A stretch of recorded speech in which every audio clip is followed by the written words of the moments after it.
Welcome everybody to our latest session of the Empire of the Ghouls. As usual, we're going to do a quick recap of what occurred last session, and then we'll get underway. So team, you'll likely recall when we picked up last session, you guys were in the middle of this battle against some cultists of Ragnarok. You were on the sort of hilltop where there was these various encampments and stone blocks and this sort of thing. You guys were fighting a whole bunch of Frogashar, which were these sort of small, hairy humanoids that you guys nicknamed Furbies, along with some hags as well as a reaver dwarf. This battle was long and intensive. You guys suffered some significant wounds, and in particular, we had the death of one player character, Runak, which I believe technically occurred in the previous session, but last session you guys were dealing with what to do about the fallen Runak, and luckily Archgale managed to both have the Revivify spell prepared, have the diamond necessary, and make his way over to where Runak was fallen and use that magic upon him before the time was up. And that allowed for Runak to bounce back to life with just a little bit of health. You guys then pretty quickly gave him some additional life to make sure he didn't fall down again, and continued battling against the Frogashar and the Hags, eventually being able to defeat all of them. Once you did so, the Huldra that were with you took some time to chop the heads off the Hags and mentioned that they'd be taking those back to Huldramos and placing those Hags' heads on spikes as a warning to any other nefarious forces that might think to test the strength of Huldramos. You guys went back and were basically told to give yourself a day or so of rest and relaxation, and then the queen there would have some additional information for you. And so the next day she summoned you and essentially told you that her diviners had learned the location of the Midnight Temple. It was actually in the ruins of Nordheim, and she mentioned that they would try to beseech the Valkyries on your behalf to aid you in getting there more quickly. With that in mind, you guys were witnesses to this ceremony that was conducted by the various priests here of the Huldra. They did some throwing handfuls of pungent herbs and braziers, saying some words and so forth. And then shortly thereafter, you saw some women warriors descend from these large winged wolves and sort of came down silently from the air, these large wings making no sound whatsoever. The Valkyries, as they were obviously, spoke then with the Huldra, and the Huldra asked to the Valkyries to wing you guys over to the Midnight Temple, and the Valkyries said they could not because it was where it was located.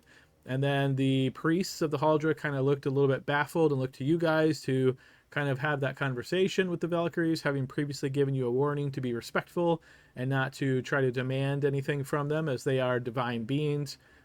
You guys then spoke with the Valkyries and essentially asked a few questions, namely, why can you, the Valkyries not take you there? And they told you that it was ordained by Odin himself. And then you asked, how close could you get us, kind of deal. And they explained the river that marks the border between Wolfheim and Nordheim. And so eventually, after some negotiations back and forth, the Valkyries agreed to do so in honor of the Huldra, doing this as a favor for them. You guys then also requested of the Huldra if you could make use of the sword and shield that belonged to Rangrid Iron Eyes that you had recovered. This was sort of a bold request of the queen, and it took quite a high persuasion check, but luckily you guys were able to pass that. And then she indicated that she can't give them to you, but she was happy to allow you to use them in this battle against the forces at the Midnight Temple. She asked then that on your way, after you'd completed that task, come back to Huldramos to return those arms. And you guys agreed to do so and were bequeathed those, and I believe Grim took both of those, shuffling some of his gear with Caliban. You guys then woke up the next morning, and the Valkyries were quickly arrived. As the dawn came, so did they. And there was enough of these winged wolves for all of your team, plus the Huldra warriors that are going with you. That includes Rangrid Iron Eyes' sister, Halfreed Iron Eyes, the winner of the Crown the Kings event. She comes along with 4 of her sisters, These four shield warrior women are all accompanying you. And as a reminder, this is represented by your grace points in the field of battle. You guys then spent several days flying from Huldrunbos to this location of this river that marks the separation between Wolfheim and Nordheim. Each night, as the wolves flew, they would take you guys, and then as it started getting late, they would descend, allow you to disembark from them, set up your camp as they took to the skies, and then in the morning they would come back and once again be willing to take you. This occurred for multiple days. Eventually you got to a point where you were not going to need another full day of flight. The Valkyries had explained that you're getting pretty close, and it would only be like a half day the next day in order to get you to the river itself. So they let you off the wolves in order to set up your encampments for the night before they would return in the morning. As you guys set up your encampments and then started to summon up the tiny hut, thanks to Laud's ability, some of you then spotted off in the distance these creatures that you had spotted at least one of them before. It's some type of undead steed, and they were ridden by ghouls. The ghouls kind of stayed their distance for a bit and kind of seemed to almost just be observing you. You guys then kind of called out to them, and they, at least one of them, sort of sidled up closer to you guys. You guys engaged in conversation. This particular ghoul asked like what you were doing in these parts and seemed to be kind of trying to gauge your intentions. Eventually, after you guys spoke with this ghoul for a bit of time, and the other ghouls on their steeds were kind of slowly starting to encircle your team, it became quite apparent that this ghoul is aligned with the forces at the Midnight Temple. She asked to see your invitation to the wedding. Nobody remembered who had it, but luckily someone was willing to burn inspiration to discover that in their pack, hand that invitation over to the ghoul, and then she was confirmed after she looked at it very meticulously. She said she would keep her forces here to escort you to the temple. You guys kind of bantered with her back and forth, saying like you didn't need her help, it wasn't necessary, but she said this was her duty. She was specifically told to escort guests to the Midnight Temple to take them there safely. You guys eventually decided not to put up too much of a hassle and decided to let them remain, around your camp as you guys slept into the morning. This made the sleep a little bit unnerving, knowing that there's these creatures that would likely like to eat you in any other circumstances pretty close by. I'm sure you guys don't know what that feels like. But then you heard the sound of the coming Valkyries, or probably saw them more like, as they fly silently. But as they brought the radiant light with them, it sort of immediately destroyed the ghouls and their steeds, and an overwhelming show of divine power. The Valkyries themselves didn't even seem to make too much of a fuss about this. They were kind of just like, all right, you ready to go? You guys were like, okay. And so you flew the last few hours to the river itself. Once you got to the river, you guys then crossed the river and started making your way through the forests of Nordheim. The forests of Nordheim turned out to be a bit on the spooky side. You didn't hear the sounds of any sort of animals, any kind of bugs, anything like that. It was just dead silent. When the wind would blow, the trees obviously would move a bit. You might hear a little bit of sound from there, but otherwise just very, very much dead silence. And before too long, one or more of your group spotted what looked to be a zombie-like creature, an undead dwarf, meandering off in a distance and aiming for your team, moving quite slowly. You guys were able to quickly outpace this creature. However, then you spotted another one, then another one, then another one. And the further you pushed into the forests of Nordheim, you realized just how many of these undead dwarfs are thriving here in the Nordheim woods. When it became time for you guys to rest, there was none around you immediately, but pretty quickly after conjuring the hut and trying to get a bit of rest, one arrived and started scratching on the hut, then another, then another. A few of you were outside of the hut. They didn't seem to be immediately aggressive to you. However, they are very much drawn to you, you could say. After Archgale exited the hut then and produced the holy robes of Sister Adelind, this seemed to quiet or quell the closest undead dwarves as they sort of stared at it, almost like in fascination. The robes themselves on the locket seemed to emit this brilliant light. and the dwarves close by within a short distance all seem to be almost mesmerized, while those further away just kept shuffling and bopping into each other. And this sort of created a really tight collapsible area around all of you, where you were just kind of shoulder to shoulder with these undead creatures. You guys then decided to try to push through them, basically leave Archgale here, have some of your team go off and through the throng of undead and get to a spot where there wasn't undead. You were able to do this, and you had to keep going further away because while there was less and less, there was still some. Eventually you got to a spot far enough away where there weren't any in the immediate vicinity, and you tried to once again set up your camping preparations. But before too long, within minutes, you had a group of them around you, and it just kept growing. And so this has been your past few days as you've traveled through the forests of Nordheim here. You're realizing anywhere you go, these undead forces are also coming, and they seem to be collapsing around you, making resting nearly impossible. You're able to, get some sleep in, but it's not a relaxing or recuperative type of rest. You can just tell you're not qualifying for a long rest during this time. So you guys have been trying to make good use of your resources, which has been challenging, namely because each day the press of all these undead bodies and just the feeling of it, the unnaturalness of them all around you has really been taking its toll on your psyches and perhaps your bodies, represented by a daily saving throw that some of you have made. And we haven't discussed who's passed or failed those saving throws, so you're not sure exactly what that represents, but something odd is going on there. All right, guys, that is my recap. I see Caliban's hand up. Feel free to add anything you like there, Caliban. Yeah, we tried a little experiment. I remember we thought, well, maybe if the dead or undead are being attracted by the robes, what if we put the robes on a different dimension? So we tried a brief experiment of dropping the robes into the bag of holding, and the undead dwarves immediately got rather feisty and aggressive, and we decided that was not good, and we pulled the the robes back out, and everybody seemed to calm the hell back down. Yes, indeed. Go ahead and take inspiration there, Caliban. Right. Once you put the robes inside of the bag, it was very similar to before the robes had been introduced, when Archgale was still inside of the tiny hut. So yeah, it seems as though those have a quelling effect on the undead, but when they're not present, they're not complete bared and essentially being used. This doesn't seem to be having an effect. Yeah, Archgale. So I was gone last week, but I'm going to recall what I heard from the recording and try to piece together what I heard.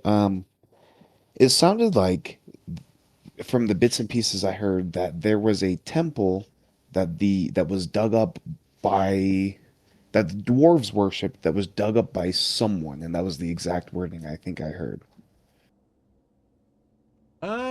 Interesting. Is there anything else you can add on to that to make it inspiration worthy? Well, I'm only putting two and two together in my head, and it's kind of interesting that we've run into all these dwarves and that we are heading to a temple. All right. Yep. I'll say interesting musing. I won't reward inspiration for that simply because it's not anything concrete quite, or not enough, we'll say. But it's a good musing. Maybe that'll spark something in somebody else's mind. Anybody else want to add to the recap? Adam, I'll add a little bit to that. I think you may have mentioned it, but the Valkyries actually told us that this area was owned by dwarves in the past, so that's why there's a lot of dwarves. So Yes. Nordheim was indeed a dwarven land. Yes, that much is true. Anybody else want to add anything to our recap?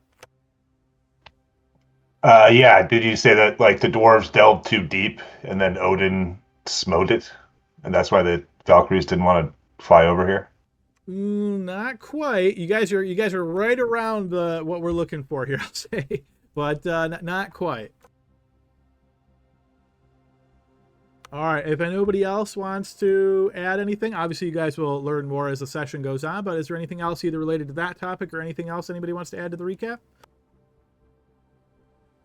All right. Hearing nothing, then guys, let's get you back over into the session. Okie doke. So we find ourselves back in the forest of Nordheim. For that, I'm going to put us back onto the overland map representing this area.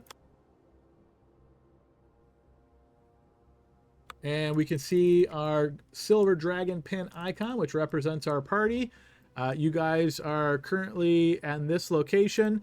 Based on the distance that you guys are traveling, essentially you're moving 2.5 squares per day, and you can see where it is that you're trying to get to. So you have an estimation of how long it's going to take you to get there, right? So you're knowing that you're moving through these hordes of undead. So far, nothing has really changed to that regard. Is there anything in particular or special anybody's doing other than just trying to truck it as best you can? Yeah, so I have a quick question. Oh, sorry, go. No, sorry. I'm gonna be disguised as that the person we thought received the invitation, which was that dwarf, right? Correct. So that I'm gonna stay disguised as him as much as I can. Yep, and that's fine. Just keep in mind what that means is every hour as your spell runs out, you're recasting that spell. So I'm assuming that's what you're doing as you're moving through the forest. Yep. All right, Archkill, is there something you wanted to ask as well? Yeah, I don't know how much exact time has passed, but how much time do we have left till the new moon? Yeah, as far as tracking that, it's been a little bit iffy. Perhaps this throng of undead pressing upon you guys has made, getting documents out and trying to track this not top of mind. Estimating, you're thinking it's somewhere between 6-7 days away, something like that. Okay. If that is the case, in either way, 6-7 is good for me. I would like to do something. And I will relay this information to my party. And I'll say I would like to take about, 10 minutes or so to pray to my God.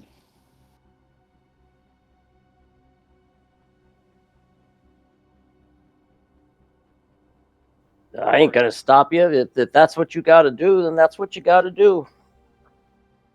Okay. In that case, I would like to cast divination as a ritual. All right, so that is going to be a 10-minute cast, I believe, but go ahead and post that spell.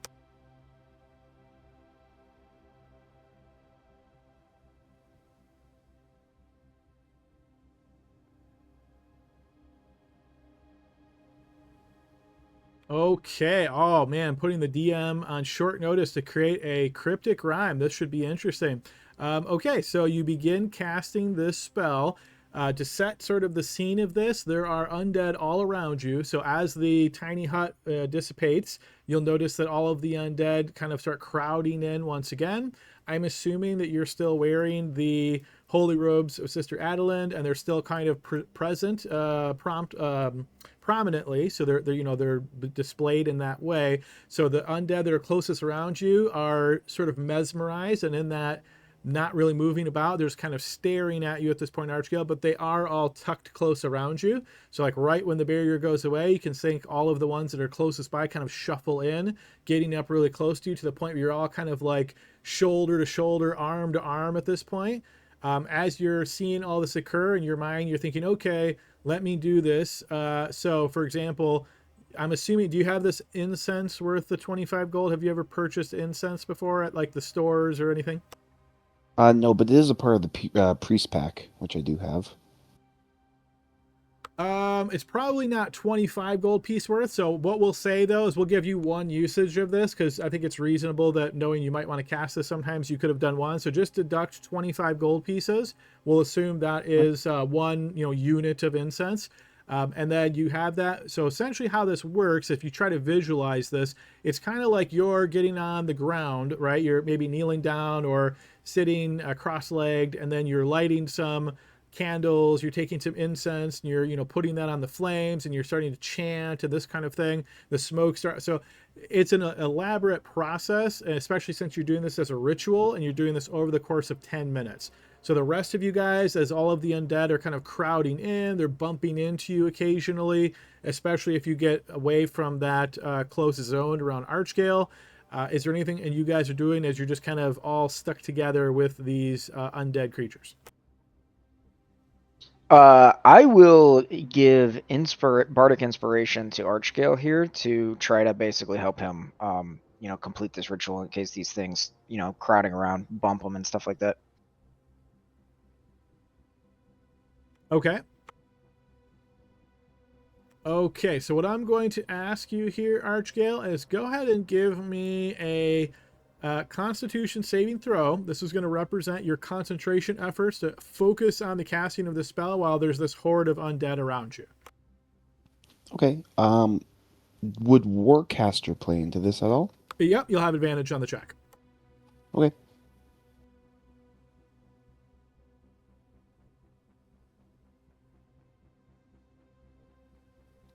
I'll use the Bardic Inspiration as well. Okay. What And is let's that, see, Bardic D- Inspiration. Yeah, D8, I believe it is, right? Is that right, Lon? Yes. Okay, so Nice. with a 20, you do indeed manage to focus enough. You notice occasionally your eyes kind of get drawn off to the undead that are just swaying a little bit here and there. When one of them further out a distance kind of bumps in, you see this sort of domino effect as all the undead in that line just kind of lean forward a little bit, and then almost like whiplash, they move backwards. It's very disconcerting and very unnerving, but you focus your efforts, and you do indeed manage to cast the spell while the rest of your team is kind of huddled there in this very uncleanly kind of area of just shoulder to shoulder with all these undead. So yes, what question is it that you would like to ask? Okay. So as all of this is going on, Archie will murmur, Rava, when we arrive at the temple, what do we need to do to stop the bloodletting?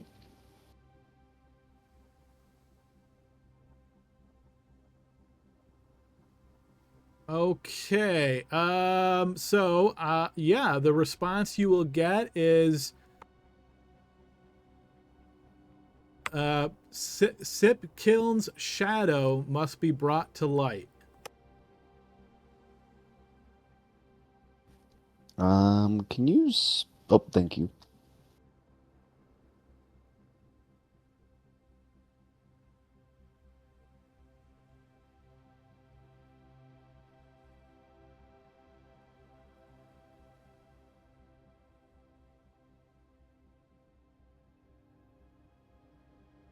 All right, so you ask this question up to the gods. You're not for sure that Rava or Rava's, sort of divine associates or attendants are the one that answer. It's not clear to you who answers, but this answer does indeed enter your mind as though like a bit of wind, kind of the, gust of wind kind of touches your face and you just feel the words coalesce in your mind. Again, you don't know where they come from, but that is the answer you're given. Okay. I will relay that information to the party and say, well, Rava has informed me that Sipklin's shadow must be brought to light. I don't know exactly what that means, but that is what we need to do to stop this wedding. Well, we have that bottle of sunlight, and also your amulet. It can emit light. Those might be handy. Well, that is all I required. Let us press on then, with this rather large horde following us. Caliban will try to squeeze in, get in, while Archgale and Laud are talking. Hey, I had an idea to deal with these little guys. I've seen castings before. One of our dead associates did it, but the ability to fall but not fall, right? To float down like a feather. What if they seem to be following Archgale? What if we could cast something like that on him and he could step off of a rather large cliff? Do you think they would just follow him off the cliff while he floats down? Maybe, but there's literally thousands and only more coming. Has anyone tried to ask them anything? They don't really speak. There's vague mumblings of language coming out of them, but What do they mumble? I think I remember we tried talking to them in Dwarvish and in the language that that Runok speaks. Yeah, Derek Cool. Yeah, that's it. That's it. And they weren't really talkative.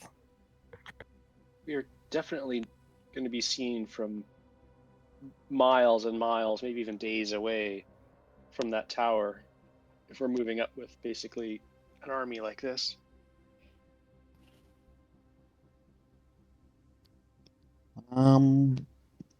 This temple and these dwarves that, are alluded to be from that.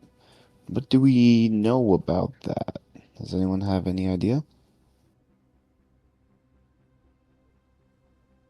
I mean, would these ruins be something we would have potentially read about in the past or anything like that? Or is this just all, new developments for us? So I think somebody asked before about making a check about the Midnight Temple, and I allowed a check on that, but it was very high DC. I don't think anybody passed it, so you wouldn't have any additional information on it at this point. Okay. Yeah, I think the best is we got is as a party we're running on the assumption that the two are connected. Yeah, but I think we were hoping to get in and stop this wedding somehow. I don't think we were expecting to wage war with the 7 of us, or sorry, ladies, the dozen of us. We can hardly swing a sword. We're just neck deep in these things. Well, I think the best we can do is keep moving. Maybe we'll find a way to dispatch them as we travel.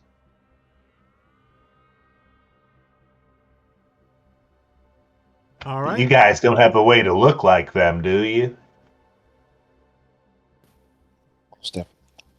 Most of us are too tall and, well, either green or have horns.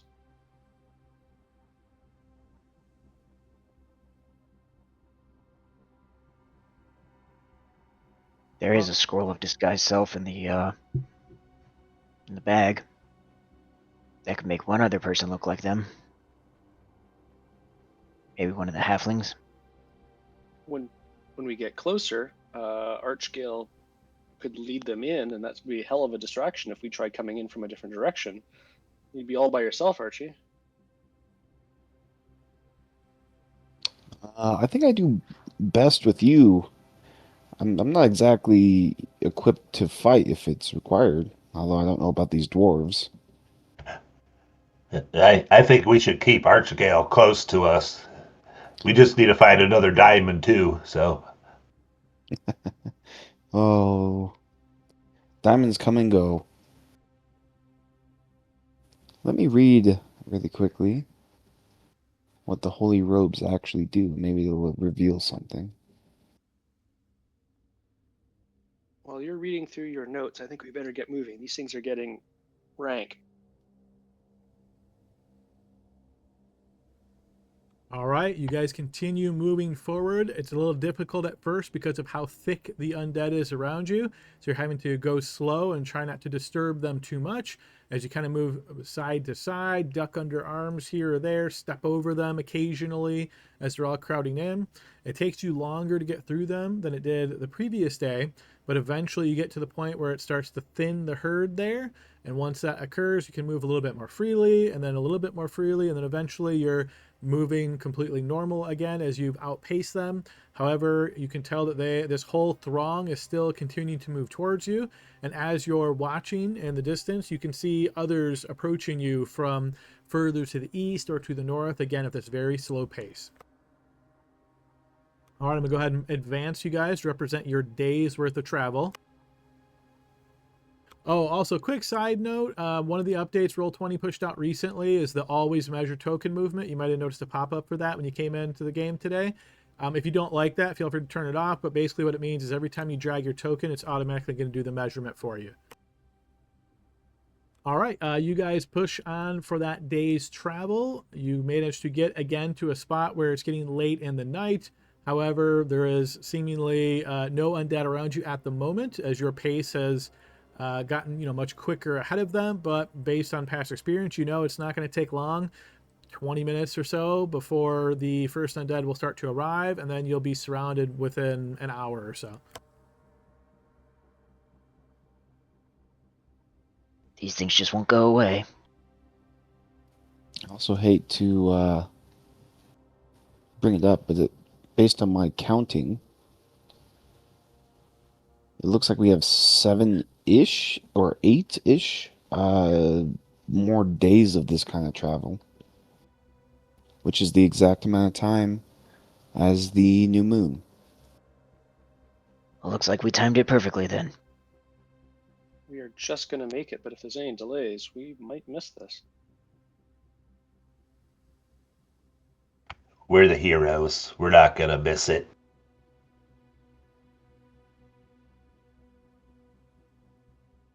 All right, anything special you guys doing other than your usual night preparations, conjuring the hut, and some of you being outside the hut, some of you being inside the hut, and so forth?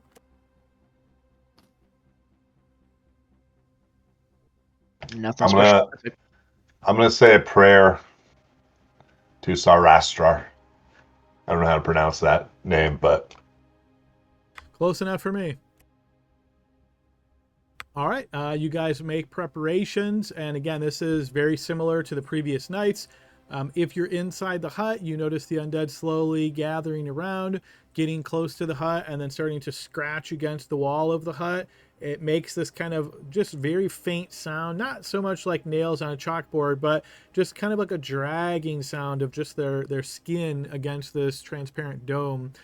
You can see that this they surround it. I mean, if Archgale's inside, they never really calm down. They just constantly are kind of hanging around the hut and pushing against it, that sort of thing.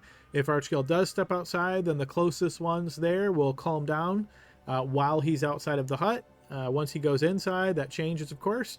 So you guys, this is nothing new to you. And just like the previous night, you guys do manage to, sleep. I say in quotes, it's not a restful sleep, as all of these undead moaning around you and just the terrible odor. It's impossible to get a good quality rest here. So you do manage to sleep some, but you find yourself waking up probably every few hours, kind of fitful dreams, nightmares, that sort of thing. Eventually we get to the morning, and I will ask for everybody to make a Constitution saving throw.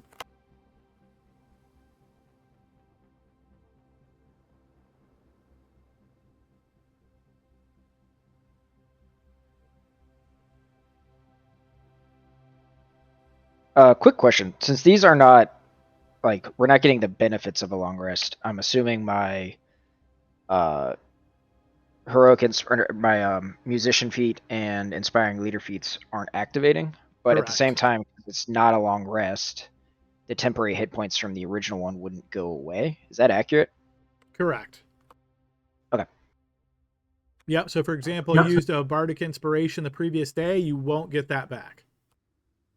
Gotcha. Yeah, I was just more curious about the musician feat because I could hand out heroic inspirations again, but if we're not actually getting the benefits, I cannot do so. Correct. Yep. All Can I right. use it? Sorry, go ahead, Glory. Can I re-roll with inspiration? Sure. If you have inspiration left, you can use it. I'll use it. yeah, I'm gonna use it too, I guess. So you only have to use inspiration if you fail. Grim, you did fail. Let me see. Runak, did I see your roll yet? What did you roll? I got an 11. You succeeded. Oh, okay, sweet. Okay, so Glory and Grim, you will both succeed. I'm assuming now neither of you obviously has inspiration left. Remember, you're not getting refreshing inspiration as we just discussed, so that should be expended. All right. Again, next day, you're kind of plotting this out based on the loose map that you have along with the fellow Huldra members. You're getting an idea of how much longer it's going to take you to get there. Based on your kind of tracking it somewhere in a few, handful of days at this point. Anything special other than, pushing on and continue what you did the day before? One question about the points that we get. So at the beginning of each combat, I'm guessing the 5-6 ability refreshes because like we would have been able to roll 5-6 like 1,000 times kind of a thing. Yes, that is correct. Oh, cool. You know what? I'll cast Detect Thoughts just to see if these dwarf undead are thinking anything. Go ahead and post that. Is that a slot? Yeah.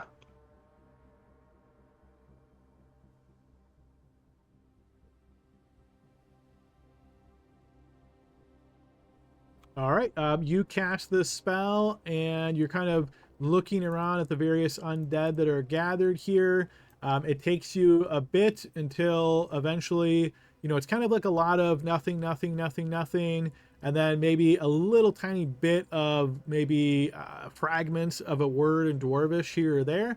Eventually, one of them that doesn't look any way special to all the others, you do suddenly get its thoughts, essentially like this running line of dialogue in its head, and it says, I was Kraki, a proud warrior of the Firefist clan. A dozen trolls have fallen under my axe. 6 rings bestowed for my service.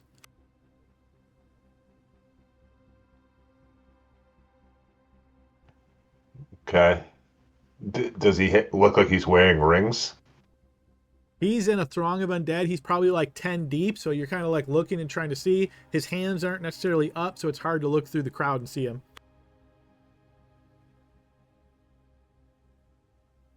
Ugh. That one over there is thinking. You said his name is Cracky.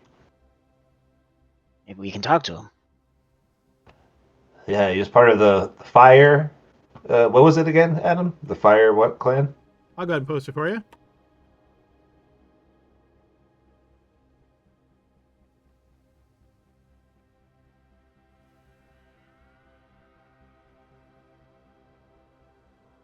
So, yeah, I'll spread that information to everybody that some of them are thinking, most of them not, though, it seems like, right?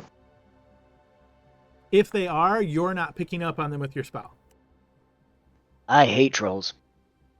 Gonna like yell that. Yeah, perhaps we need to look out for trolls as well if they're around here.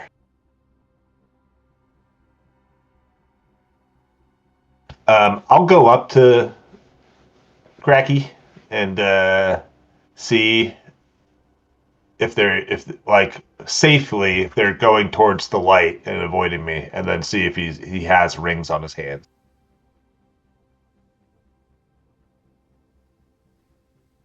All right, so Runak, you try to carefully move through this crowd of undead and hone in on where Cracky is located. Go ahead and throw me an acrobatics check to represent your efforts of moving through the throng of undead.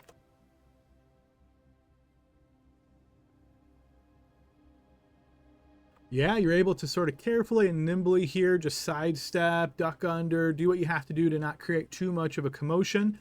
As you get about 7 or 8 deep, you get to the point where you can see this dwarf's hands. You notice on one of his arms actually ends in a stump where his hand would be. The other hand has no rings on it.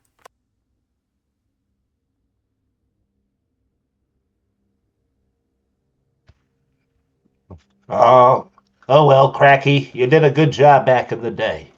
Let us know if any more trolls appear, and I'll try to get back to the group. Okay, you're able to do so carefully, again, being just cautious and not trying to cause too much of a commotion.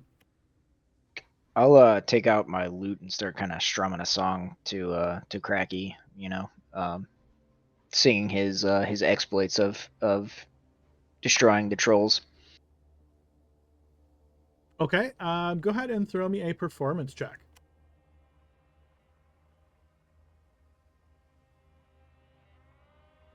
All right. Terrible. You sing this song in the common tongue across the dwarven areas, but no, you don't see any kind of effect. It doesn't seem as though they are able to hear you, or if they can, they don't seem to react in any way.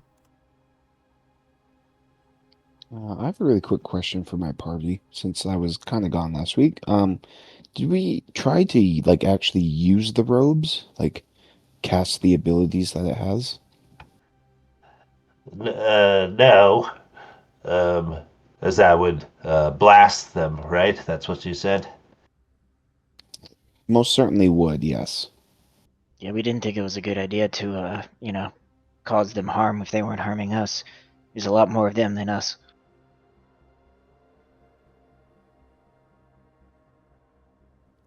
Keep them on our good side.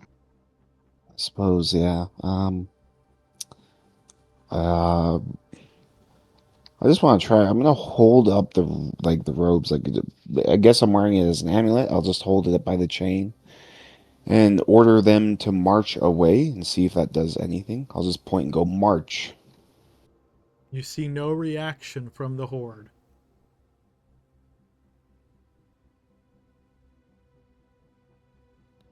Hey guys, why don't we just haul ass today and get really tired? And I know it'll be exhausting, but maybe we'll get a long rest. And I know that maybe it won't work because people are coming in from the north and other areas. But other than that, we just gotta tough it out, I guess.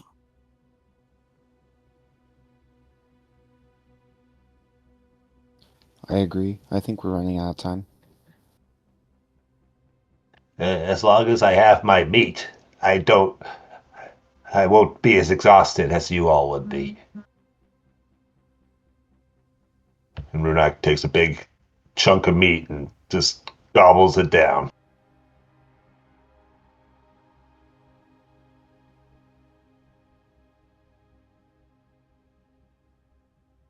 All right, so I'm assuming you guys do your same normal preparations, set up, that kind of thing, and get ready, sleep through the night, wake up in the morning, and you're going to start moving again, trying to push through as much as you can. As you guys wake up in that morning, I'm going to need Constitution saving throws from everyone.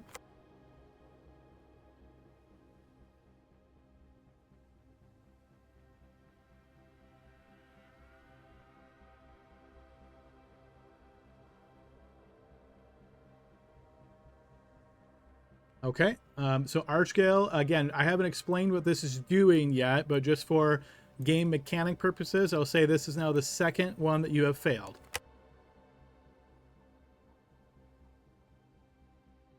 All right, once again, you guys carefully move through the crowd and you do what you can to push on, spending another day of travel. You're going to get 2.5 squares. During the day, I'm gonna take out my lute again, and this time in Dwarvish, and try to sing, like a song that's maybe a well-known kind of Dwarven ditty of sorts.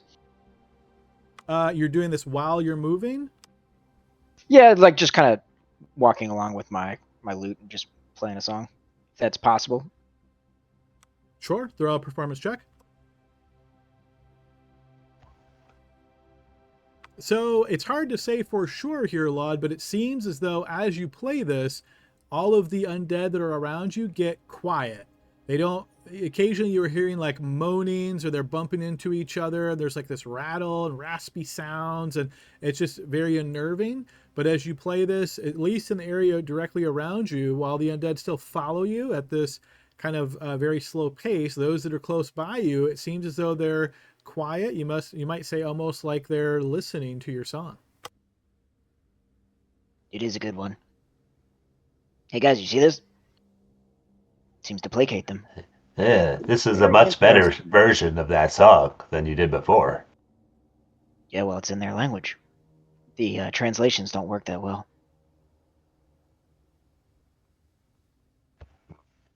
Perhaps you could do it to soothe them while others sleep.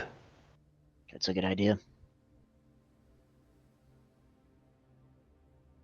Adam, can I use the long? I know the long rest time isn't giving us long rest. Could I use it as a short rest? You can try to short rest, but you don't recover anything, as though the short rest is not relaxing or recuperating for you. Okay. All right, so you guys have pushed on a full day's journey. Grimhead Voice perhaps trying to push on, risking exhaustion to move even farther. Is that something you guys want to entertain, or do you want to camp out?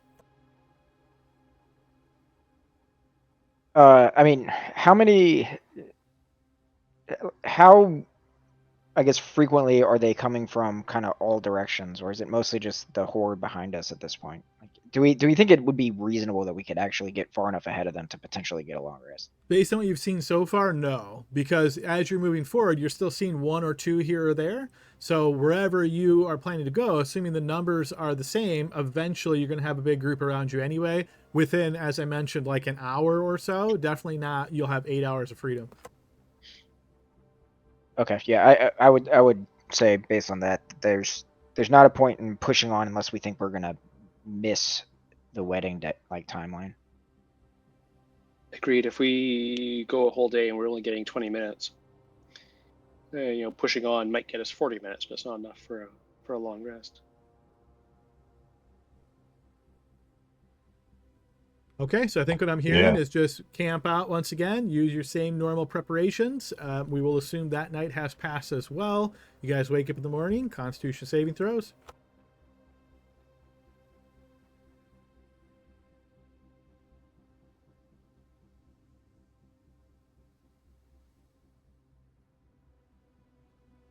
All right, and that is 1 failure for Laud.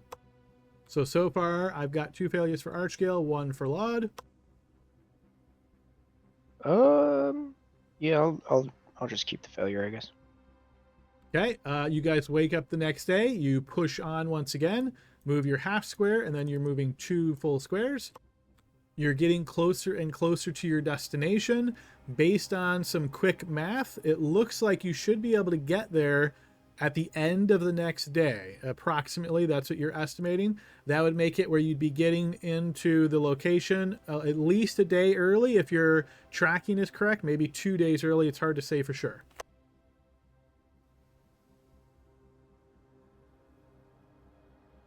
I can give you an estimation if you haven't been tracking.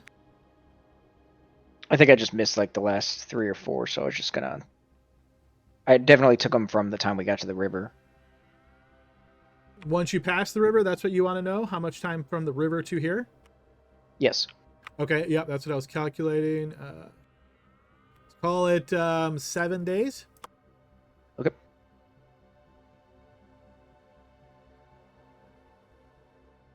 All right. So again, fast forwarding a little bit here, you guys make preparations. You sleep through the night. You wake up in the morning. I'll need Constitution saving throws from everybody again.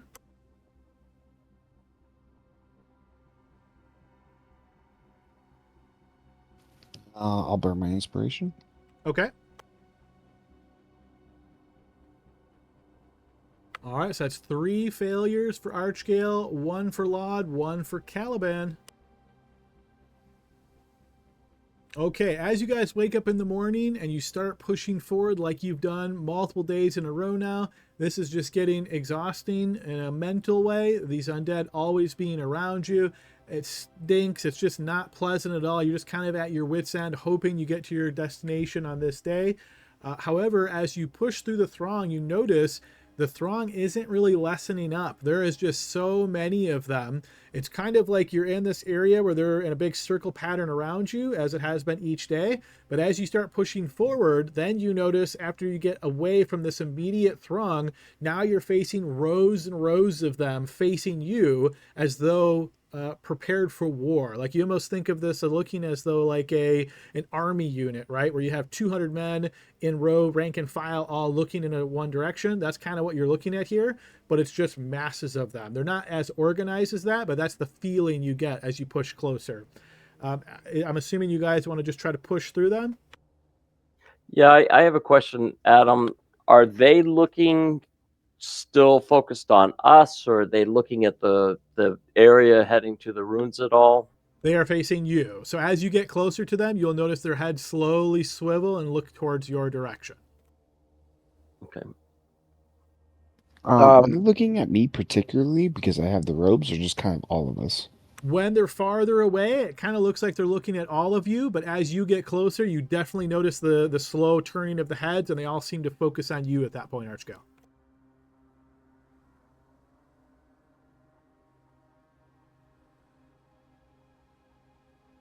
All right, so I'm assuming... Yeah, sorry, go ahead, Archgale. Was there something you wanted to attempt there? I will suggest to the party again, maybe we should use the robes now.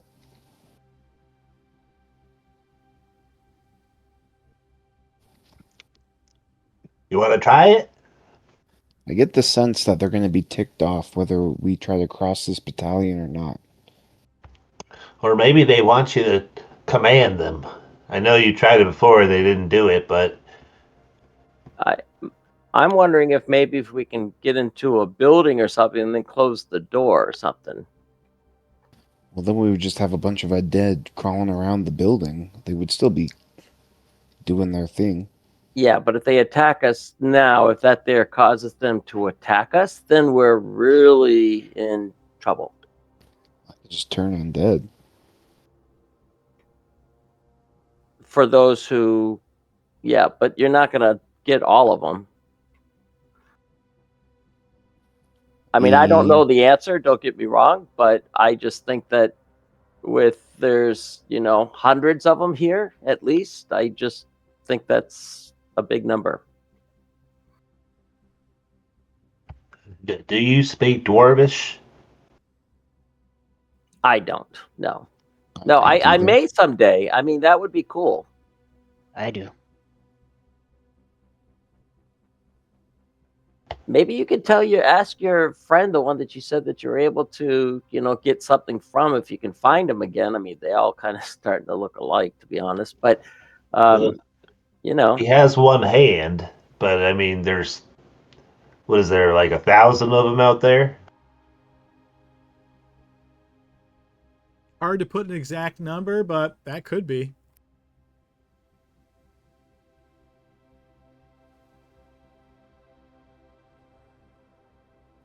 And maybe I can loan the robes to Lod, and maybe you can give them an order in Dwarvish.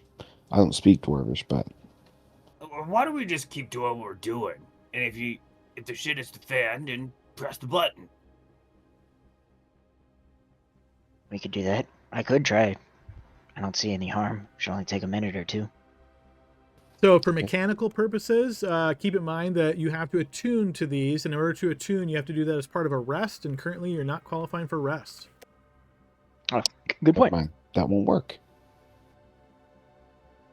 And then comprehend languages as a scroll, because we have one. That only allows you to read and understand, right? It doesn't give you the ability to speak that language. That's my recollection. I'll double check the writing of it or the text of the spell, but that is my understanding, yeah. Yeah, because I think tongues is the one that lets you speak any language. Yeah, and that's higher level, yeah. Yeah, so comprehend language basically just like translates for you other languages so you can understand them. It doesn't give you the ability to communicate in that language. Okay. Yeah, and I can do that too, in case that ever comes up. I have the spell comprehend languages. Well, if it's a super simple command you're trying to give, since I know Dwarvish, could I teach Archgale the words and then him try to basically repeat them? Sure, yeah, if it's something real basic, like if you're just trying to say a one-word thing or something real short sentence, there's no reason you couldn't give him the words in Dwarvish. Like something like "Let us pass." Yeah, that'd be suitably simple. I will attempt to do that.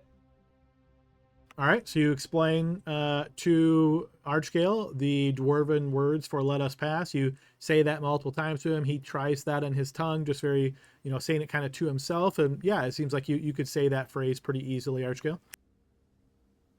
Okay, then I will attempt to do so while holding up the robes. The horde of undead does not react.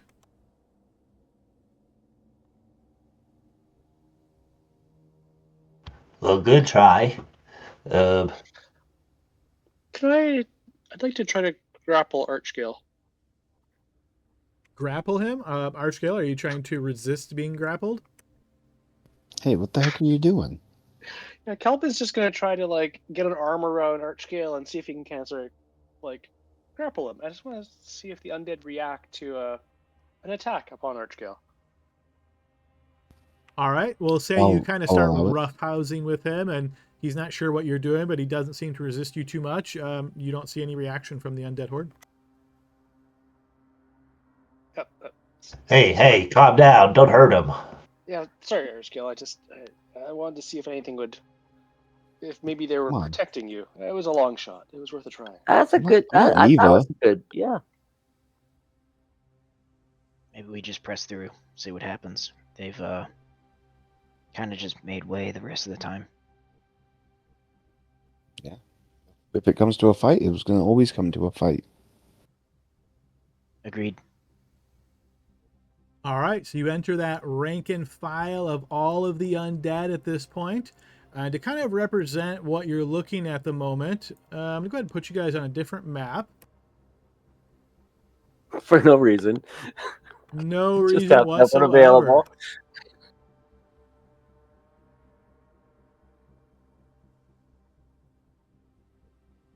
All right, so you find yourself in this area. You're trying to essentially move north. It is technically daytime at this point, so I'll go ahead and change that so you don't have to rely on light spells. So yes, at the moment this is lit up. Let's see, daylight mode. There we are.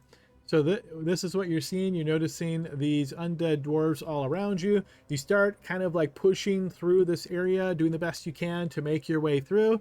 And I would like everyone to give me a charisma saving throw. Uh-oh.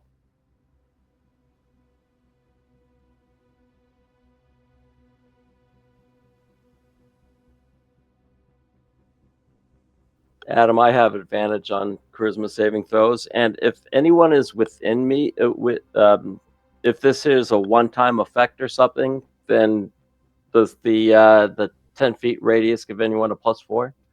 Yeah, I'll give it to you. Yep.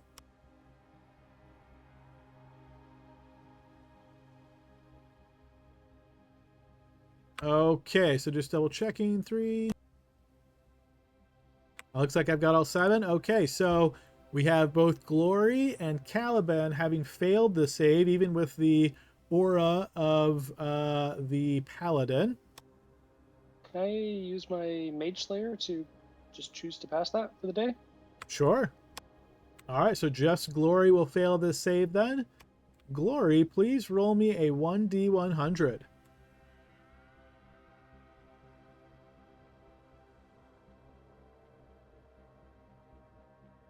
All right, Glory, as you're moving through these undead, there's something that keeps getting into your mind and you can't figure out why exactly, but these undead guys, as you're looking at these dwarves, there's something about like their arm meat that you're looking at and you're like, that looks amazing. You definitely want to taste that. This feeling is so overpowering, in fact, that you guys will notice as Glory makes his way over and just grabs onto one of these dwarves and starts chewing on its arm. Buddy, you okay? Whoa, Oh, no. let's not do that. And Caliban will try to pull Glory off of it. All right, give me a athletics check, and then, or actually, no, this is different now. Glory, give me a strength saving throw. I think that's how it goes. It might be ghoul fever. Watch out.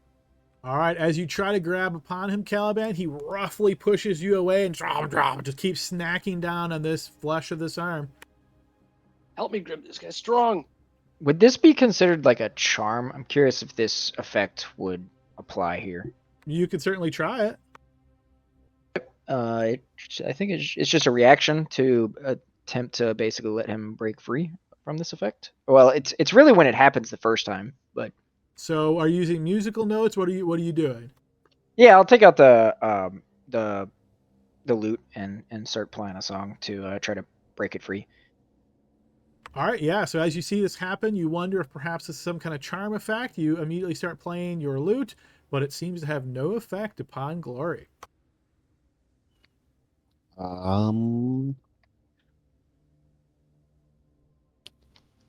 I guess I'll try to cast Calm Emotions on Glory. Or at least in that, centering on him, 20-foot radius. Calm Emotions. Okay, go ahead and cast that spell, burn that slot.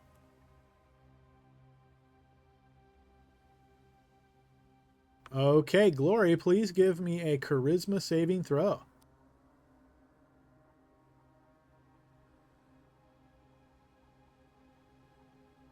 So it seems to take effect on Glory, but it does not stop him from continuing to chomp down on the flesh of this dwarvish arm. Glory, please GM roll me a 1d10.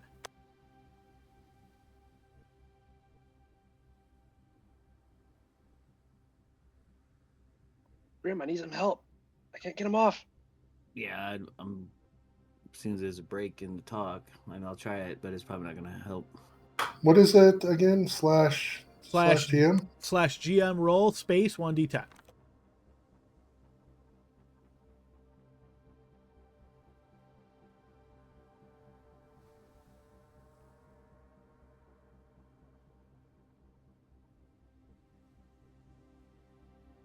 All right. So yes, this has been going on for a period of time now.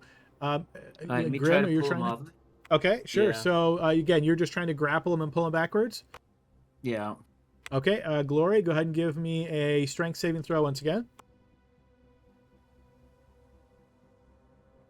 All right, this time you do manage to grab onto him, Grim. You start pulling him backwards. As you do, you see he's frantically reaching out, and you notice this undead flesh still in his mouth, and he's like licking his lips, and you can see all this gore on his face just running down.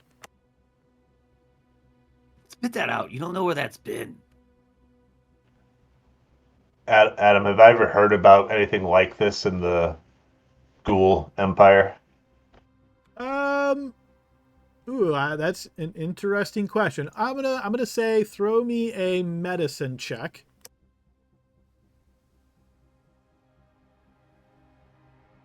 So I would say, yeah, perhaps this is something that might happen with, humanoid slaves in the Ghoul Empire that are on the verge of becoming ghouls themselves. They get like a hunger, but you're not sure if this exactly what Glory's doing here is exactly exhibiting that, or if it's, something slightly different. Archie, you got to restore him. Do it greatly. I don't have that one. I only have less.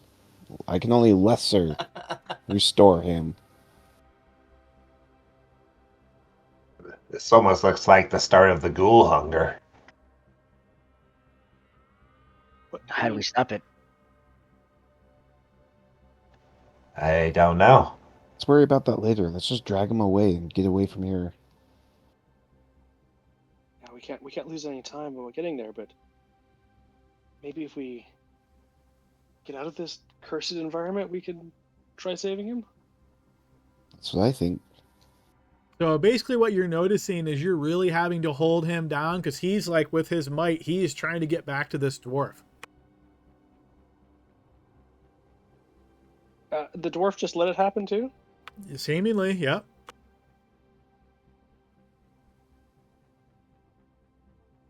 I can't just bop him on the head and knock him out. He's a tough dude. So strong, I can't hold him by myself. I have him, you nimwit. So I'm envisioning sort of a bear pile here where Grim like pulls him down, Calvin's like you got multiple people all stacked on top of him, so we really can't get away. I'm like- going to dig into the bag of holding and grab this water skin of the blood fountain water that we've had the entire time and basically shove it down Glory's throat and see what happens. Okay. I will assume because he's kind of dogpiled at the moment that that's possible. So Glory, go ahead and give me a Constitution saving throw.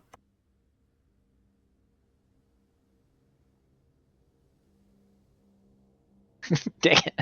Okay. So Stop yeah, passing those.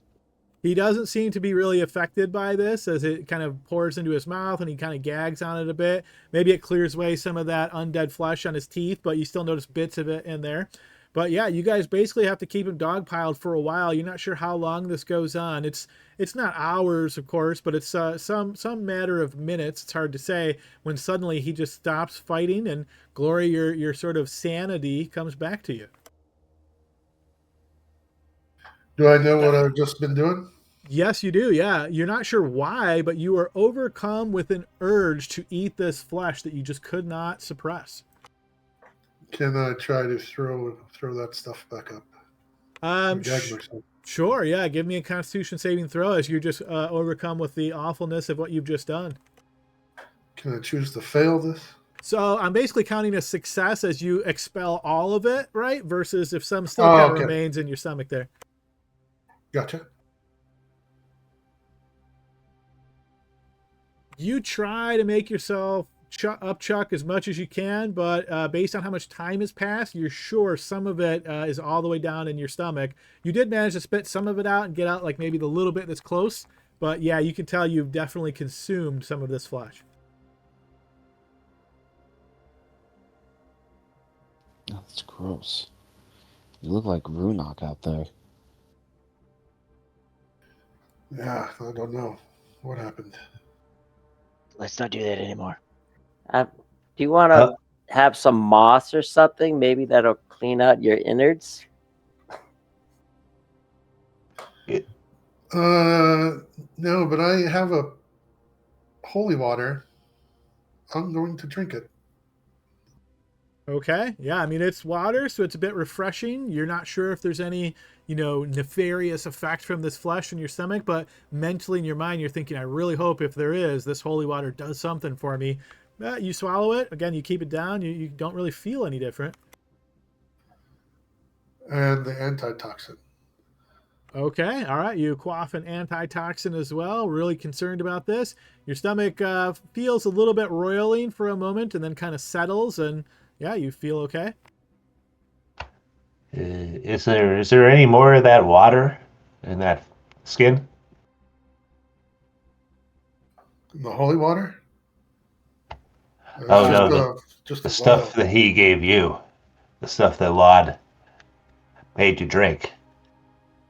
Yeah, so I took a water skin of it. I assume it would have been one use of it. I don't know if we ever covered mechanically how that would work. Yep, one use. Okay, then yeah, no, that was all of it. Crap. I felt the urge too. I forced my way through it, but I'm not sure if I can do that a second time. All right, are you guys trying to push on? Yeah, let's keep going.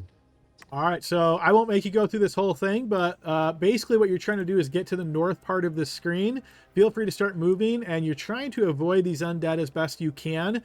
I'll just give you guys like 30 seconds to sort of get the feeling for how much undead is really around you. I know the narrative only goes so far, so I really want you to kind of feel how difficult it is moving around these guys.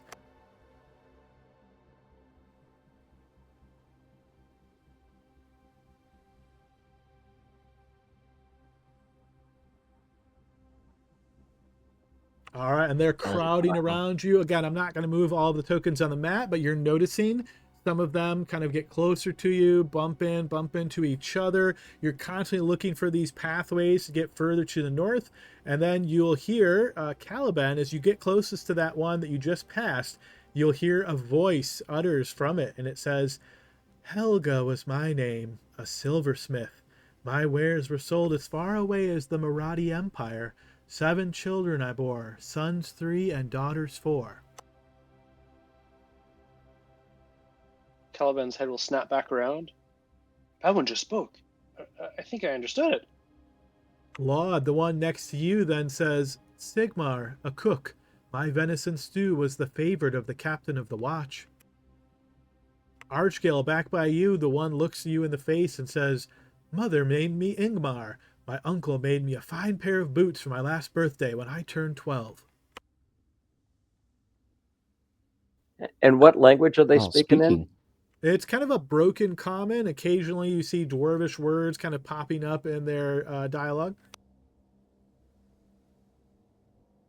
I'm going to say, my mother named me Barnaby, and my sister and I grew up alone. They don't seem to respond, but Grim, as you get close to that one, you hear him say, Etrin and I labored for days on a breastplate for the king. I wanted to chase it in gold, but he said, Reitmar, my love, it should be set with rubies. We argued over this for... And then trails off. The ones that are talking, they don't look like fresher or anything like that than the other ones, do they? Give me a perception check, Laud.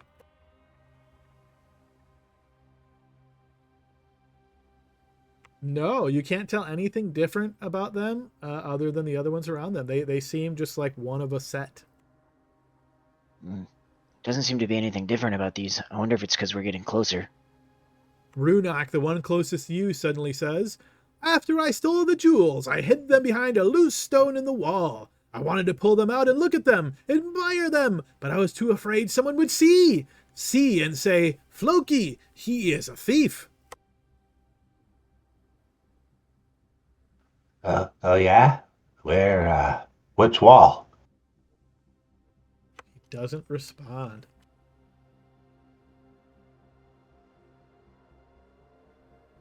Can I do a religion to see if these sound like confessions or anything like that? Maybe like last wishes or some kind of anything like that? I'll say give me an insight check.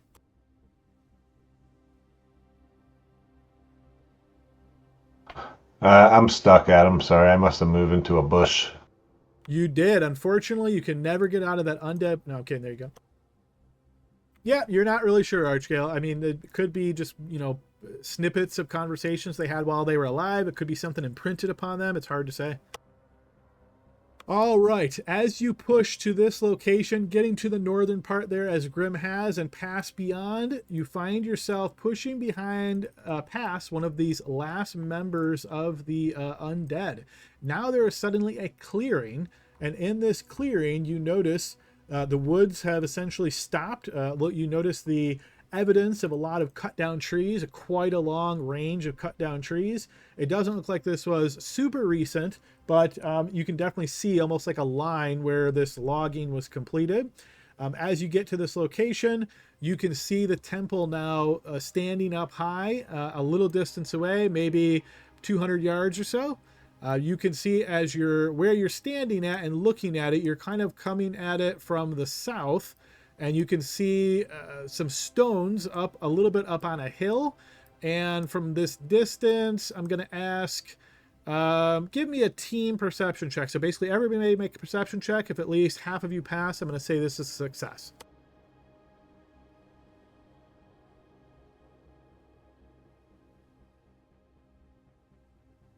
All right, we got 3 successes so far. I just need one more success. Uh-oh. Okay, there's a success. Okay, so from a distance here, again, you're maybe 200-300 yards away or so.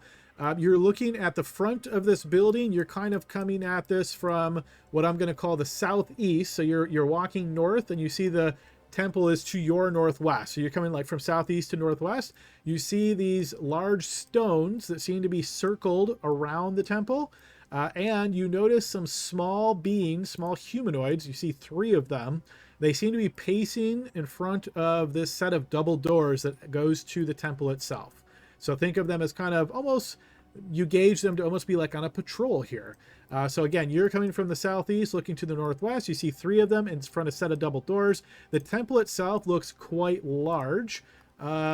Just to give you a rough idea, it's somewhere in the realm of 140 feet or so long. As far as width, it's hard to gauge from your current position, but you'd say at least 100 feet wide or so. Oh, Archie, there it is. By the way, have you given any thought to who this Sipkin is? How we'd recognize him? Do we put a light on his shadow? I don't seem to recognize that. Adam, is that a religious name at all? Not that you recall. Yeah, I have no idea who the name is, but if I had to guess, it's a shadow must be Siplin's shadow must be. I assume, and this is just me speaking out loud, that it is a vampire or undead that we need to bring like light on. Yeah, even I got that. But I just thought maybe you recognized the name. I don't have anywhere in my notes that bring up the name. So these are like ruins, right? No, you're looking at a large temple. So the temple is sort of out front of the ruins themselves. If you want to bypass the temple and head to the ruins, you could. You don't know what's in the ruins. You don't know if that's dangerous or not. The temple is essentially a distance in front of the ruins. Okay. I'll ask the women with us if they know anything about this temple. Like, what is that? Halfreed will say, "We've only heard strange tale before that this was sort of a lost temple and known to be dedicated to darkness. None of our people ever come this far. There's no need. As you've seen how difficult it has been to push through all of the undead, who would want to stomach that unless you absolutely had to?" So do we think we need to go in there? Or can we bypass it? As you say this to her, she kind of blinks her eyes and looks around at all of you, and she says, "I thought that you said you had information that this blood wedding was taking place at the Midnight Temple." Oh, I guess that is the Midnight Temple. Oh, okay. Lod's pretty stupid, by the way. He hasn't been sleeping well. She nods at this. As you can tell, this toll has been taken on her and her sister warriors as well. If those creatures were going to bring us here, those other ghouls, then they're probably already here and set up for whatever they're going to do, right? They're The dead. wedding- The wedding is only a day away. I would imagine preparations are well in order. Great. We can get a good night's sleep and then crash the wedding.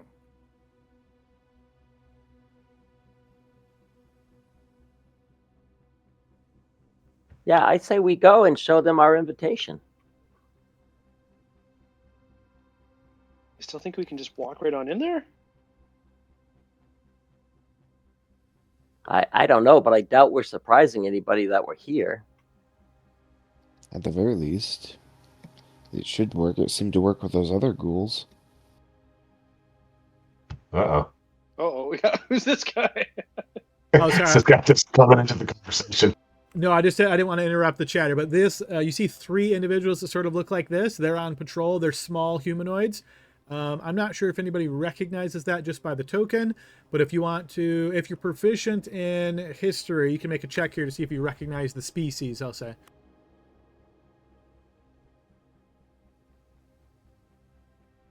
Oh, we have a historian. Nice.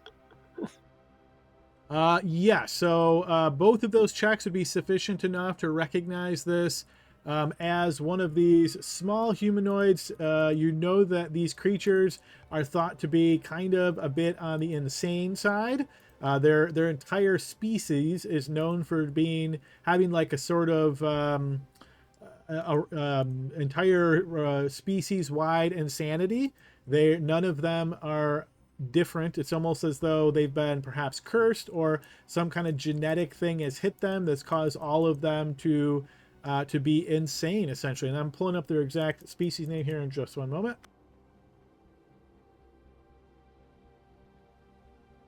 There's no reasoning with them, but maybe they've been given orders to let someone with an invitation in.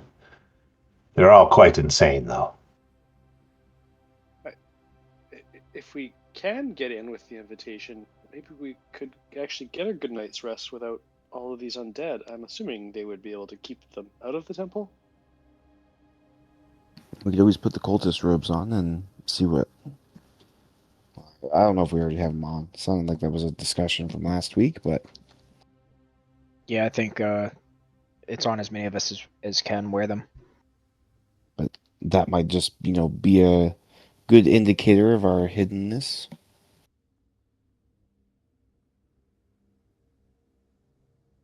Yeah, and I'd say while we're out of sight here, I will do a out of sight and out of hearing. Well, hopefully. again, let me clarify. You guys, once you pass the woods, you're in a clearing and you see these 3 creatures. If you stay in the clearing, it's very possible they can spot you as well. It didn't look like they were focused in your direction, so as you exited the woods, you spotted them. But yeah, if you try to set up camp here for 8 hours especially, you're sure you're not going to go unnoticed.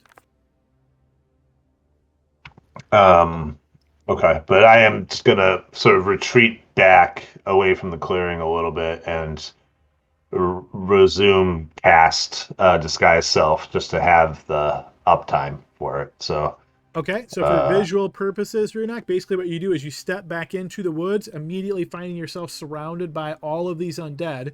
Again, very strangely, it looks like the undead won't exit the forest. So they are like lined up row by row by row by row, just in the woods. You step in, kind of push your way behind a couple of them, cast your spell. You're pretty sure from this distance no one hears you, and then you wiggle your way back out, and you're back with your group. right. Well, there's no point in trying to hide. We should just go up to the front door. Yeah, let's get this over with. Hey, I'm sorry, I'm confused. The temple's 200 yards away, but how far away are these 3 people? These 3 things, these 3 humanoids? They are at the temple doors, so they are the same distance away. The temple is like 300 yards from the edge of the forest. So you're looking up and you can spot them just kind of moving back and forth in front of the doorways. You guys just exited the woods, so if you're not moving about, you're not being, drawing attention to yourself or anything like that, it doesn't look like they're intentionally looking your way. They're kind of just patrolling their immediate vicinity. But if my point was that if you try to set up a camp or something here, you don't think they're not going to see you for hours. Okay.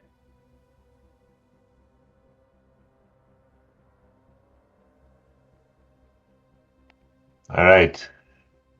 Who's got the invitation? Right here. It's in my hand. Well, it's in my back pocket. You want it? No. You're a good talker, right? You go and you show it to these guys. We'll go with you. I talk good. You're right. Maybe you should give it to Laud. Okay. Lord. Here. What? Okay. Here's the thing. Thanks. It's all folded in like 15 folds in that pocket. 15 folds was impossible. Now, quick question. What was my name again of this guy I'm impersonating? Who should I be? It's not on the invitation. It doesn't matter. There's no name on the invitation. What was the name of that cave, though? The Reaver's Cave? No. Caliban sort of rests his face in his hand. No, it actually had a name that they directed us to. The Check my Reaver's Cave. notes. Pretty sure it's Reaper's Cave. Reaper's Cave? It is called that. Really? That's Yeah, what I I've have been it. saying. I have it in my notes right here. Sometime Grimsmart. Dude, you sounded just like the orc from Warcraft 2 right there. Ogog.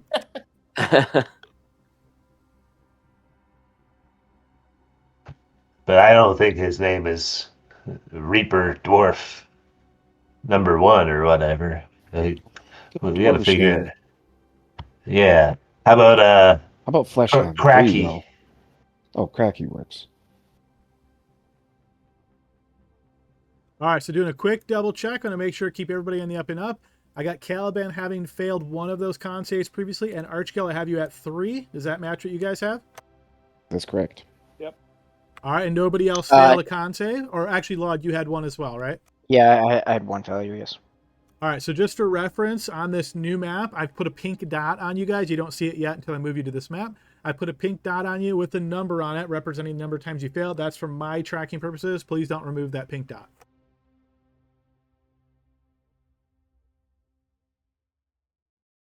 Okay, so guys, I hear some thoughts about pushing on forward and trying to essentially present the invitation.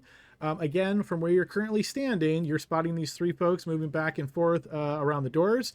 Do you want to just walk right up to one of them? Do you want to try to circle around the temple to see what else you see? Are you trying to do that quietly and undetected? Give me an idea of how you're approaching if that's your plan. Let's just head towards the doors. We don't need to be sneaky, but we also don't want to raise suspicion by being like, "Oh, guards, don't worry, we have the proper paperwork." Doesn't mean we can't walk around and check it out. If they say, hey, we'll say, hey, what's up? We have an invitation. Oh, here's the front door. Got it. Hey, we've never seen a beautiful castle before. Yeah, all that. Sure, that's easy. Too easy. That's my vote. Let's walk around a little bit and see what's what. Maybe we can peek inside of a window.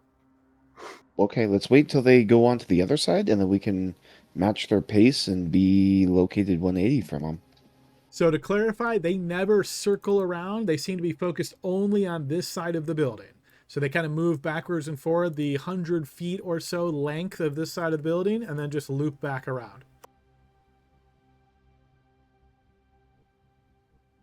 So actually what I'm going to do, guys, I'm going to put you on this new map. I've got this blocked off a bit. This is the direction that you're coming in. Again, this is one of those maps where north is this way, unfortunately. So you guys are coming in from the southeast is the way you can think of it as. So you guys are kind of coming like this towards the temple. The temple itself is right here. So where I've got you on the map, you're actually way closer. The individuals that you saw patrolling on this side are currently right here-ish. Again, you can certainly just walk right up to them if you wish. If you want to try to circle around the building, something like that, just give me an idea of what it is that you're trying to do. Is it still daylight? Because I can't see anything. Likewise. It is, so as you guys travel, this would be getting to nighttime, so you can think the sun is descending. If you want to cast light on yourself now and assume you did that as you exited the woods, you can do so.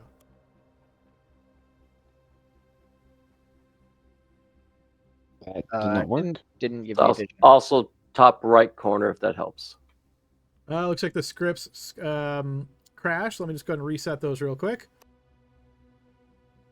And then as soon as you see the teleport thing pop up, or actually I'm not sure what you guys see on your end. Once it resets, if you don't see anything, I'll let you know.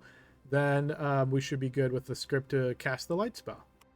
Okay, so while that we're waiting for this sandbox to reset, what are you guys looking to do, or what do you see in there? And yeah, it should be reset now. Try your light spells again.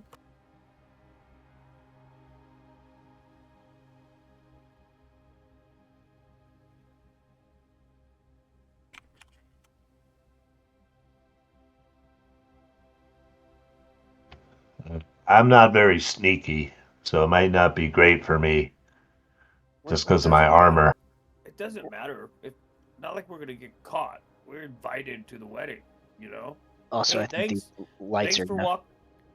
Thanks for walking us to the front door. We got a little lost. Like, you know, it's kind of like a free circle. That would work with a rational person. These, like I said, they are all insane. But they must That's be true. here on orders. You know, Laud, if you were the emissary of the Great Reaver, and he points to Runok, and we are simply his security crew for getting him to the wedding safely, that can be our cover story for getting in. Yeah, we can make that work.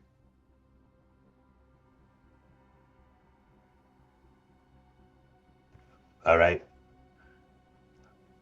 Let's look around.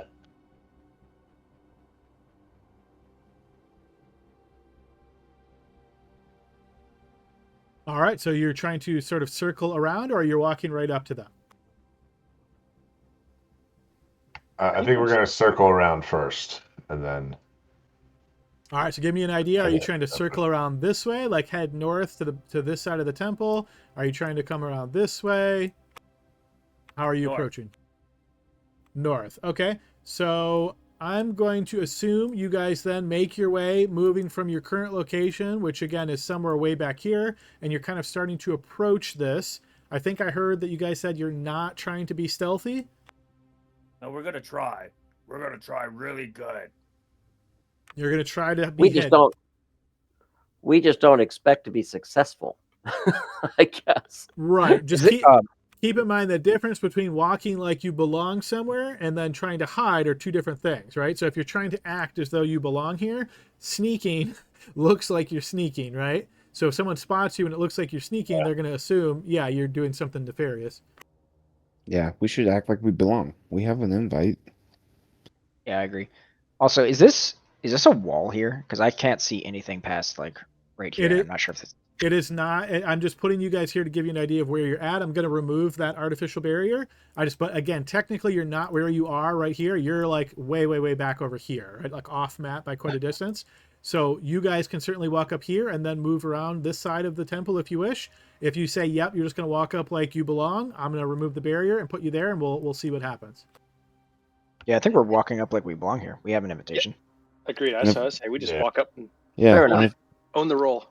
And if they say, what are you doing? And then we just go, oh, we thought the entrance was on the other side. Like, oh, well. All right, fair enough. So you guys walk up in that position exactly as you are. So side by side, as you're approaching, I'm going to remove the barrier here. All right, this is what you see. So you're approaching, the last light of the sky has kind of fallen at this point, so you can no longer see great distance. Some of you have light spells on you, so of course you're lit up. Those of you that have dark vision or can see the individuals over in this direction, I will say you notice that they notice you, and they kind of pause where they're at and just watch you as you're moving.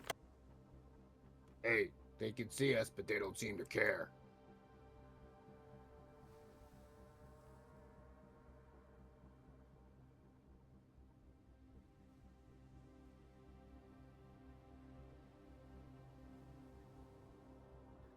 Again, we're Can you describe the building to us now that we're on the map here, Adam?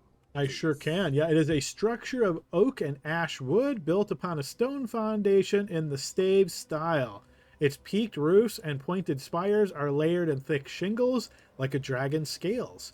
You can only see so much here. I'll say one pair of double doors of age blackened oak. You can see that.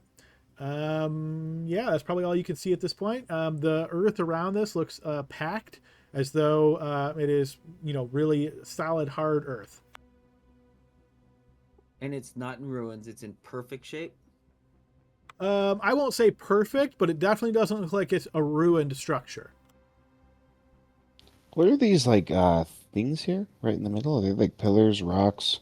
This looks like some kind of a rune stone as you look at it, Archgale. So it's a stone that's erected here, and you can see various runes inscribed upon it. Can I read the runes? Give me your choice of an Arcana or Religion check as you investigate and see if you know what this is. Religion. All right, this is going to take you a little bit of time, so you're kind of analyzing this and you're wondering, you're checking the runes and that sort of thing.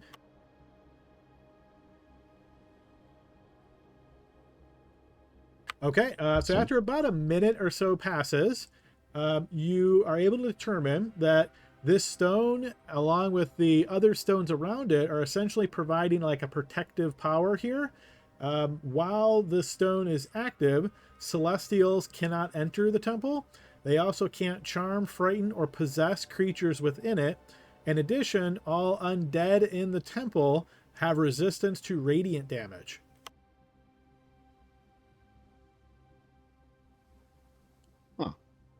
That's not good. Hey, Nope. do they act as a chain? So do all of them need to be like linked up, I guess, would be my question. You're not quite sure if just disrupting one of them blocks this or not.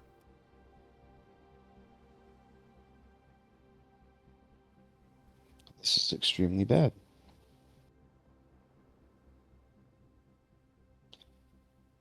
It looks like undead within this barrier take half damage, or there will be Should more I just resistant. hit it or what? I don't know if it'll do anything. I don't know if it disrupts the entire thing or not. Well, I could break it. No one's watching, right? Do you think you're that strong? Yeah, of course I do. Didn't I you think see you're him that lift strong the too. rocks? I almost won that thing. Maybe we should go to the backside some more first. Fine. And the Haldremooths are with us, right, Adam? They are, yep. The Huldra. Huldra.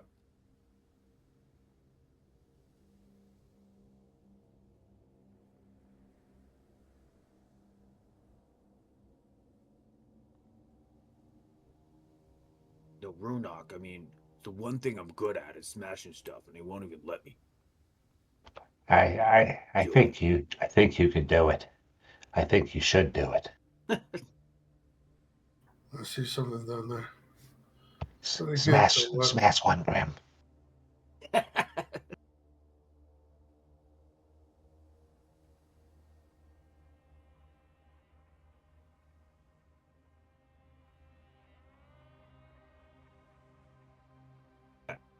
Hey guys, I'm gonna smash this one. I don't see why not. Unless we'll get arrested, right?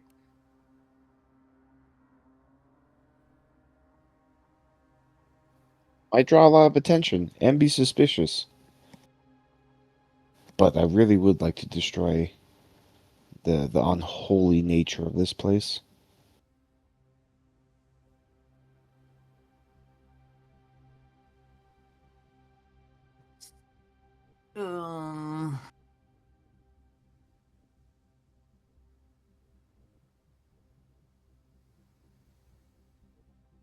And there's no windows or anything, right? As you look up at the temple, looking for any kind of windows, you do notice some small ones higher up on the building. It looks like you would have to be a pretty decent climber or be able to fly to access that.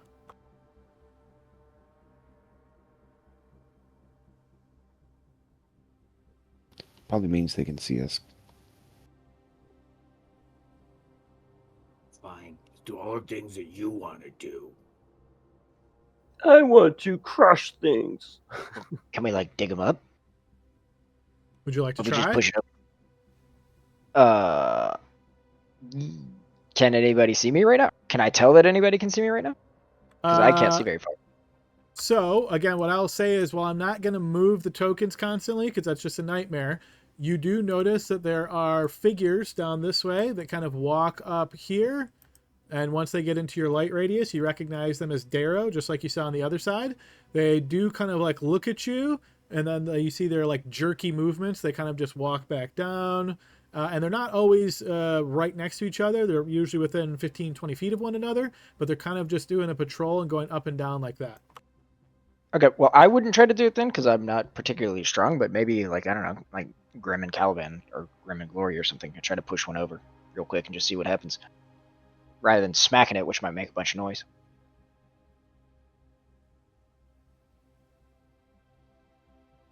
Okay.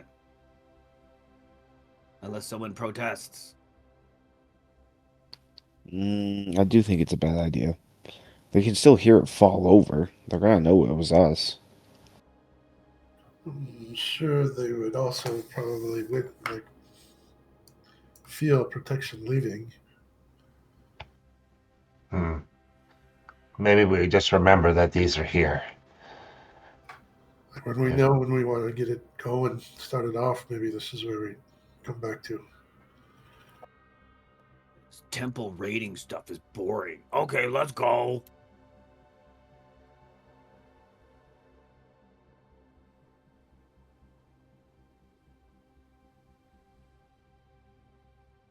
Yeah, I think Runok should talk to him since he's, let's just say, undead. Yeah, let's not. Yeah.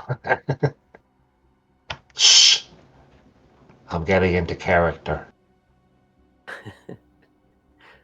I ain't no NPC. Greetings. You We are here notice for the wedding. one of the little Darrow looks up at you and blinks, and it's kind of shaking. You get this sort of impression of that's like nervous fidgeting. You see he kind of like cocks his head and he looks at you, and he points to the west.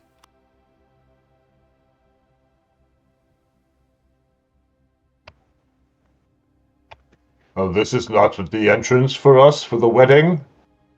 He points again to the west.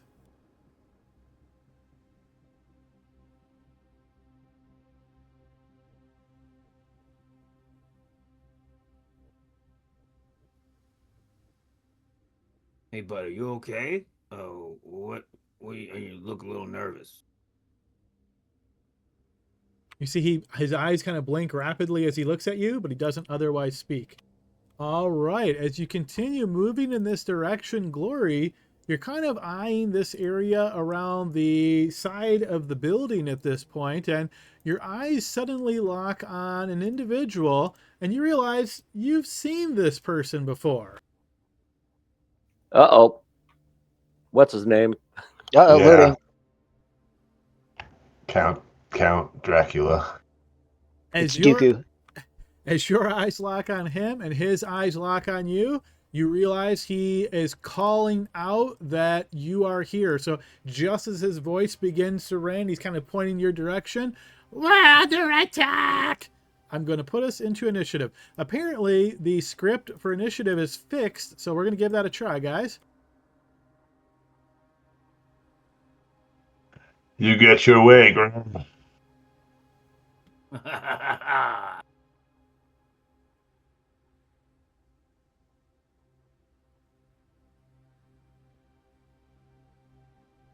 All right, looks like it has indeed worked. Now, if I think some of you guys have special initiative stuff, so Grim, I think do you have advantage on initiative? Okay, yep. So take whatever you rolled or what I rolled, or however we agreed to do it. I'll trust whatever we decided. And then let's see, Archgale, you have the ability to offer to switch with somebody. Do you want to offer to switch? Yeah, I'll offer it to Barnaby. I will accept. Okay, you will have an 11. I will have a 7.15. All right, I'll go ahead and move mine. Thank you.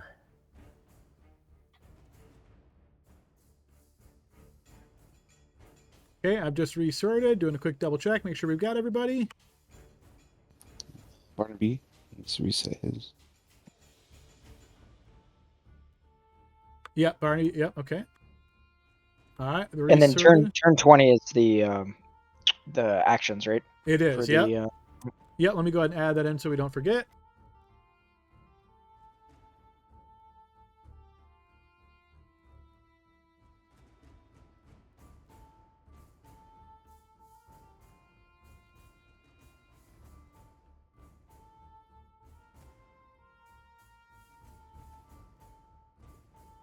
Okay, so let's see.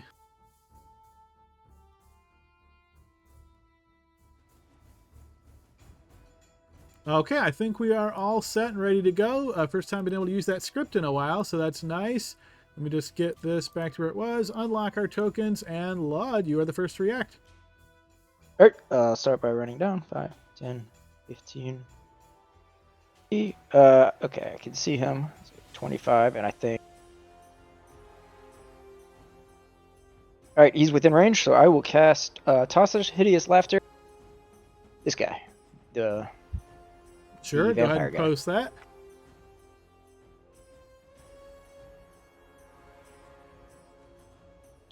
Might need to find where it went. All right, he is not affected by your spell.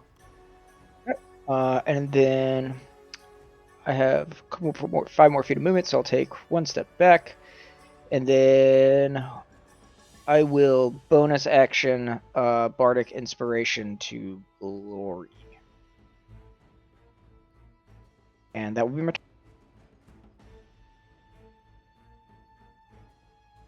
All right, and once you're ready, go ahead and end your turn.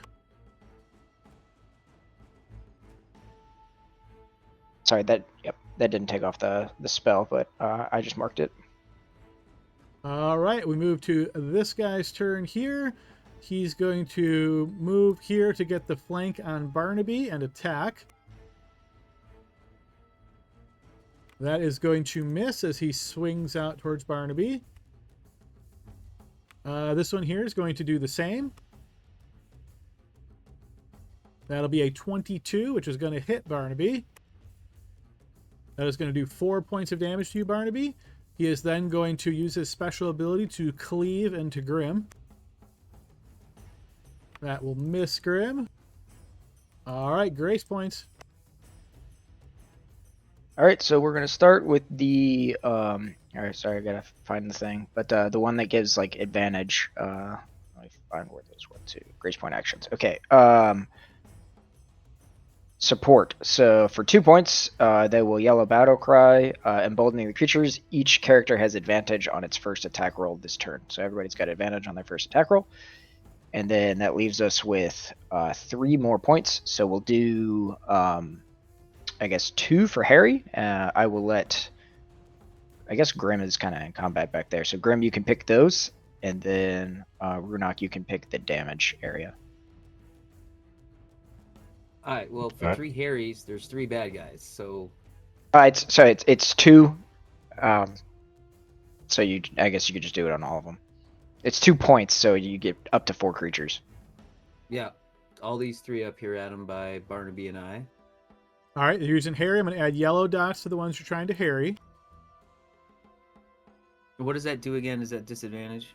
It's disadvantage on their first attack. Yeah, if they fail to save. And you said 4 total, right? So he's got to pick one more? If he can't see one more, I could just pick it. Yep, yeah, he can't see another. Okay, then I guess this guy down here that we can see. All right, so that's Harry. Let's resolve that. Here comes Charisma saves.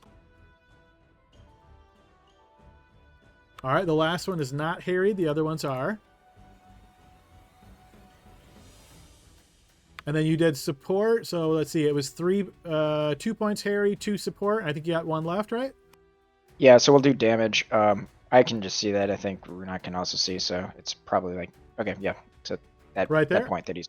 All right, so Yep. that's going to hit 2. So here comes a save from each one of those. And hopefully the pillar. I will double check that one moment. All right, both of those will be affected. So this was only 1 point of damage. So roll 2d6 to see how much actual damage is dealt.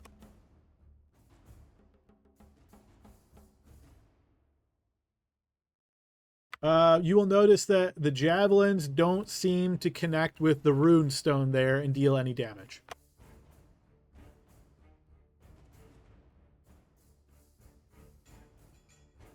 All right, as the javelins fly in, landing down, the Darrow looks wounded, as does Mr. Vukas Shroudson. All right, I believe that is all for grace points. I'm going to confirm that myself. Yeah, that was 5. Oh yeah, okay, yeah, yes. Runok. Sorry, yes. All right. Bonus action, Runok is going to summon his great sword to his hand. Go on.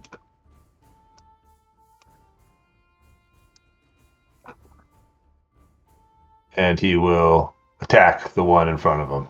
Okay.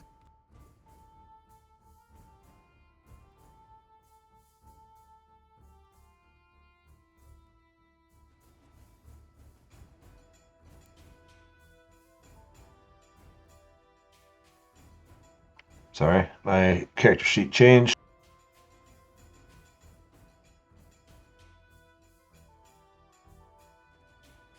You swing out and you notice the little creature ducks underneath your swing. You should get advantage on your first attack because of the support. Okay. Yeah, it's also not doing it with my charisma for some reason. I think my sheet might be a little wonky right now. Yeah, unfortunately, every time you level up, it sometimes messes things up, but I don't remember us having an issue last time. Yeah, I'm not sure either. But yeah, let me roll again.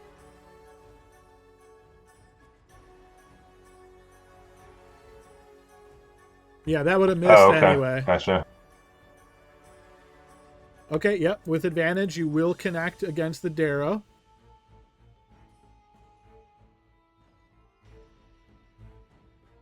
All right, your blade slices into the Darrow, wounding him badly. Okay, second attack.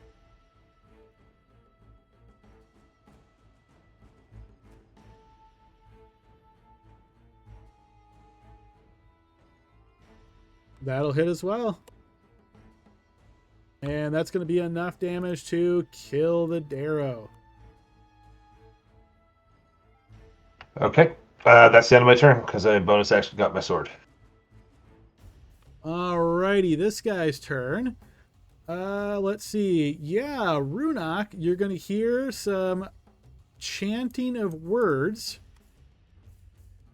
And then suddenly you're going to notice a being springs into existence. Blood swirls all around you and turns into this large amorphous form. And as it moves its arms, you see blood leaks down from its arms and its upper appendages to then recollect at its base and be reconsumed into its body.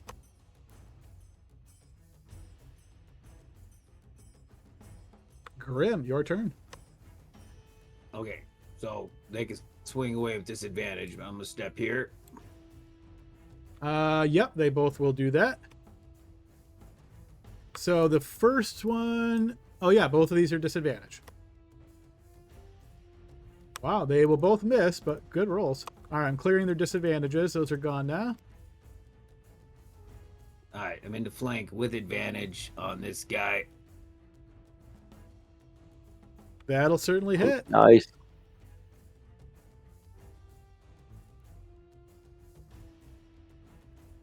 All right, go ahead and post that, but I'm pretty sure he's dead.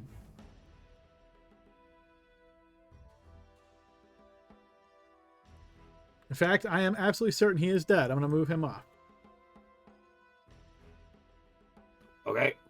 And then could you describe these pillars again for me, Adam, so I can get a visualization of what, or pillar? I don't think they're pillars, right? They are not. They are rune stones.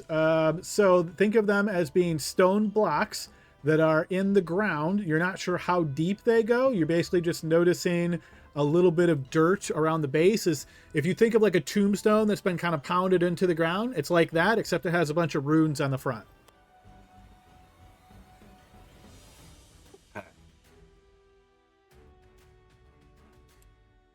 Second attack on the stones.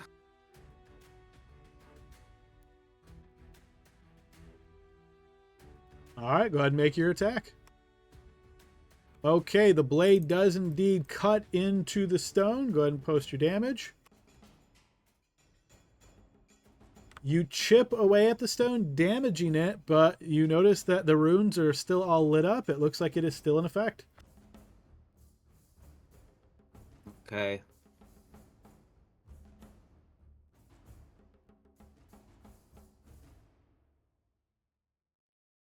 All right, next up is Glory. Bonus action, rage.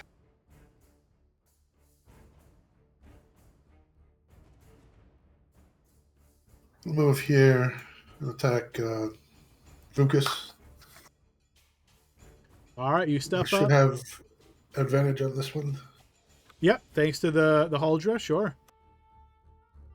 However, that is going to miss. Second attack. That is also going to miss.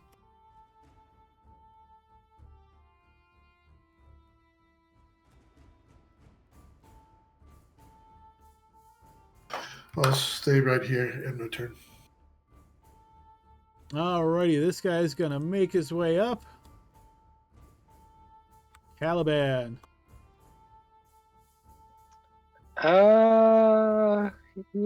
He hears the call out below, so he's gonna move up first. 20 feet to there. Holy crap, that looks bad.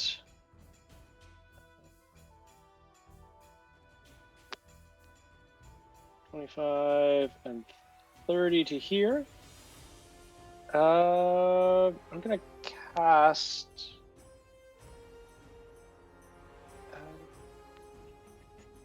I'm gonna cast my new spell, Flaming Sphere.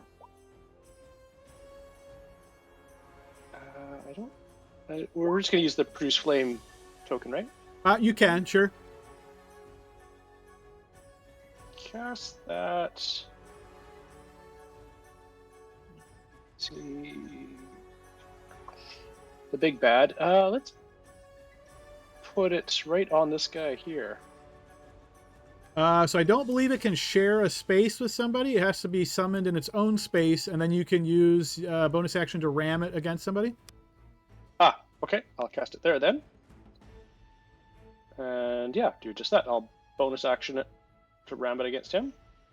Okay, so you ram it up against the Darrow, and let's see, when that happens, he has to make a dex saving throw. Here that comes.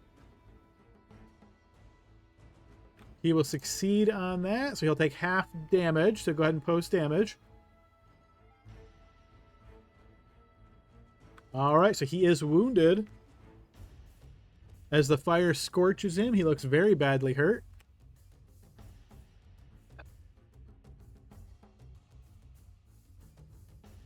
That's all I can do. I'm going to end my turn there.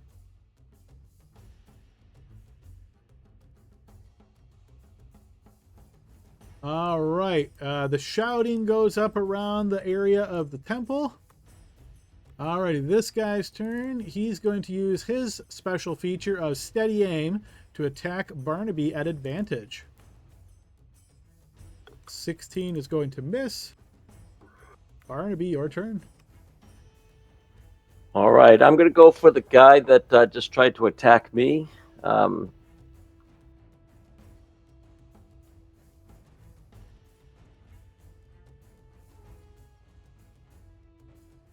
Yes, that will connect. You pierce right through his chest and he collapses. All right, I'm going to go south there just to do it. And I'm going to go ahead and attack the next guy there. Okay. Yes, that's going to hit as well. And he is slain as well as the blade punctures right through his throat.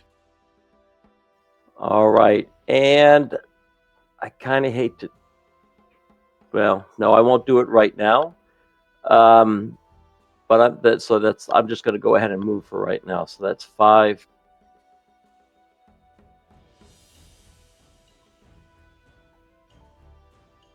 And I'm going to tell folks, remember around me if you need to.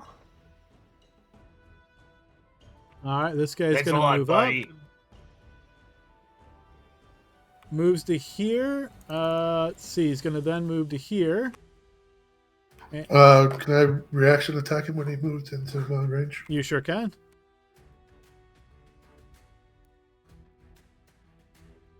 .22 is going to hit.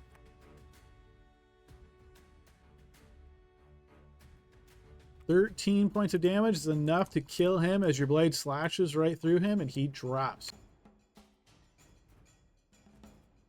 All right, this one's also going to rush up. All right, Archgale. Wait, let's see what we got going on over here. Then move. Oh, which way would be better? 5. Oh, that's perfect. Okay, let me take a look here. Dang it. Okay, if I move there, in range.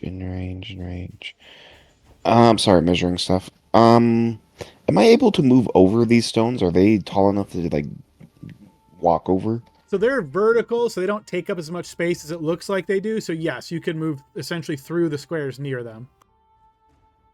Okay. I'm gonna go 5. So I went 5, then I went, that should be like 20. Right to there. And let me do a quick measurement. 30, 25, 30. Okay. I'm going to cast Beacon of Hope on all of my allies. All right, go ahead and post that.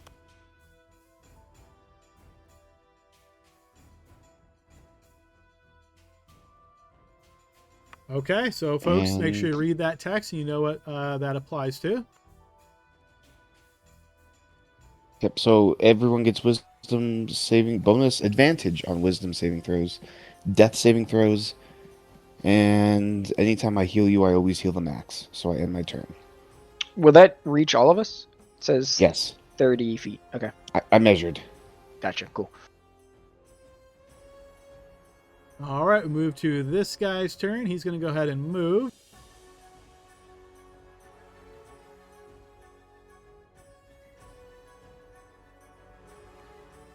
All right, and from there, he's going to cast a spell.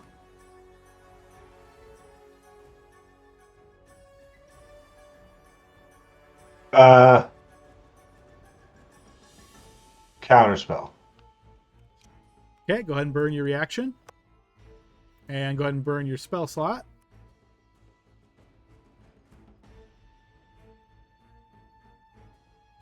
I believe that is going to beat your save, so his spell does indeed go off. And he gets the spell slot back. What now? I think. No, counterspell burn. I don't get it you back. lose counterspell regardless. It's only when you fail the if you fail the con save there, you don't lose your spell slot. It just basically delays you a turn. Oh, I thought counterspell only works. Okay, yeah, that's cool. Okay. All right, so as he conjures this spell up, many of you will be familiar with this as this big area of very heavy vapors fills this area. They are very difficult to see through, so everything inside this is considered to have heavy obscurement. So that is all covered. Because of walls and things like that, I can't actually block it, so I'm going to ask you to use your best judgment as far as how you should act, what you can actually see, and so forth. All right, as that cloud hits, I don't believe it takes effect until the start of people's turns, but doing a quick double check.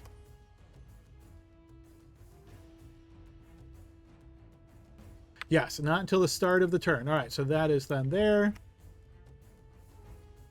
This guy's going to rush forward.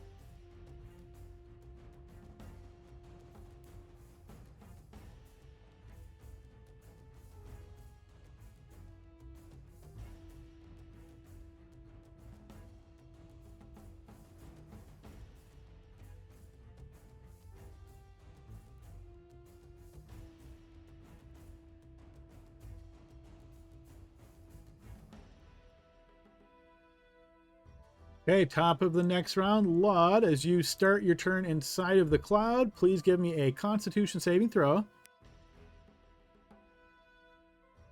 I will burn inspiration to re-roll this. Okay. All right, so you please burn that inspiration. You succeed on this saving throw, and you are not affected. Again, this is very heavy vapors, so you can't see anything.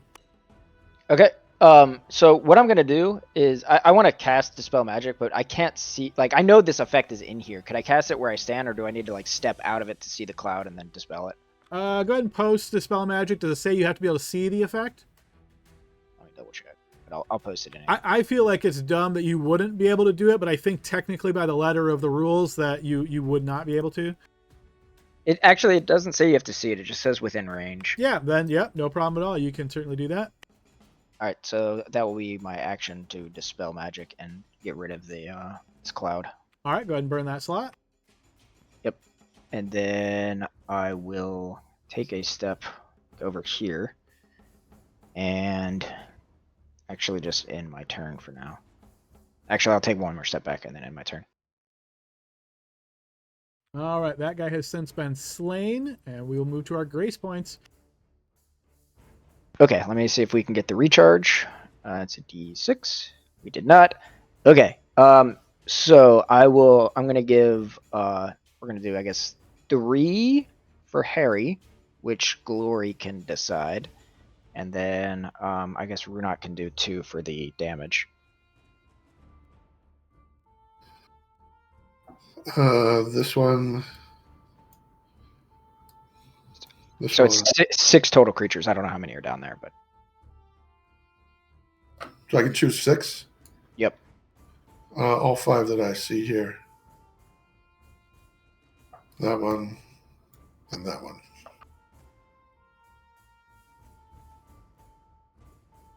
And then I see this guy too.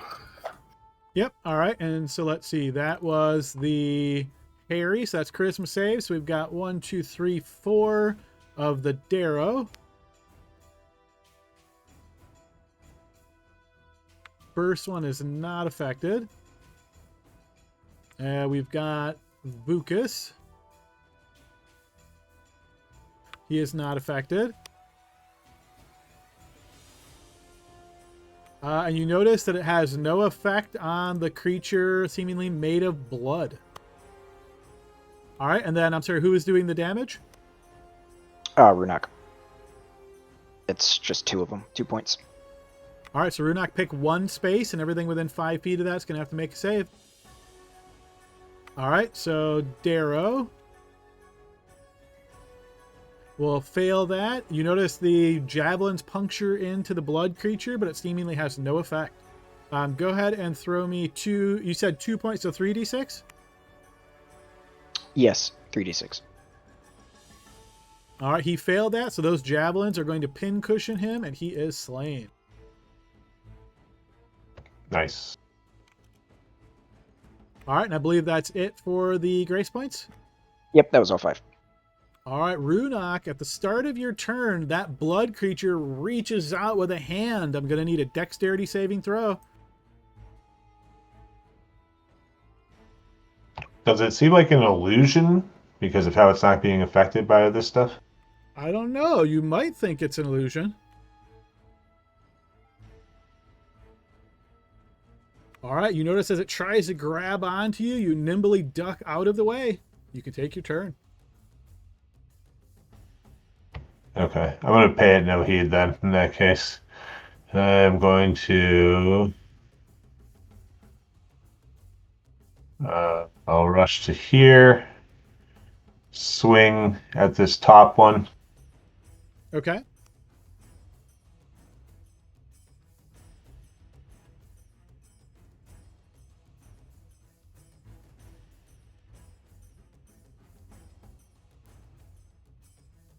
Your blade arcs down and strikes right into the creature. And that is enough to slay it as you cut his head. Okay. Since I killed something, yeah, I'll move out of the range of that blood creature. Okay. Since I killed something, I can do a bonus action attack. All right. With Great Weapon Master. Yeah, that'll hit.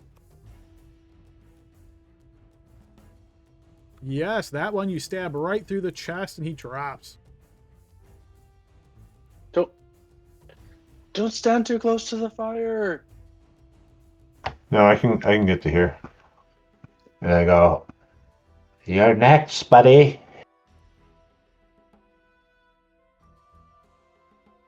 All right, on this guy's turn, he's going to go ahead and move down.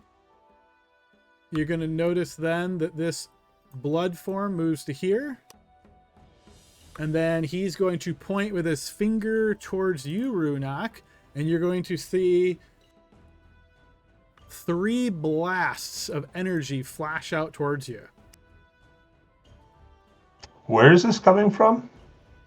Oh, can you not see him? No. Yeah, you can see him. It is coming from right here. Oh, okay. Sorry. All right, here they come.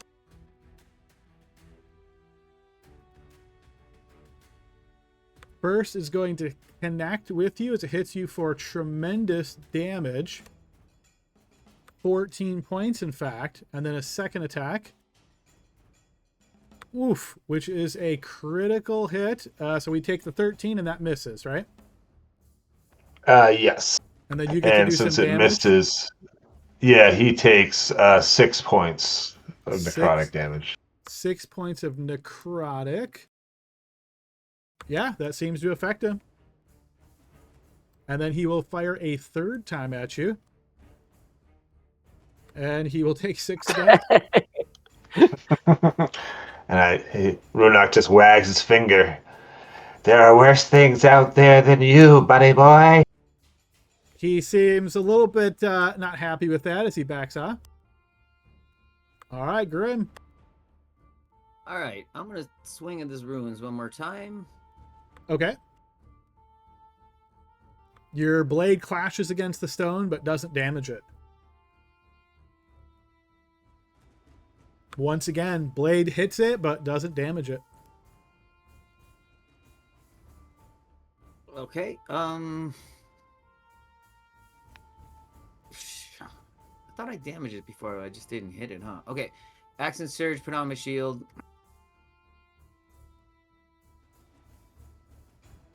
Off the list here. Okay. 5.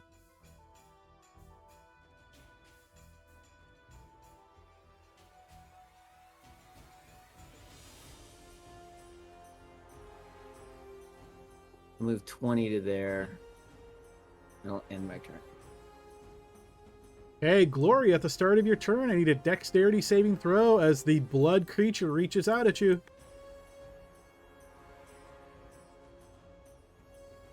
You manage to evade its grasp. You can take your turn. I'm going to disengage. Okay, action disengage.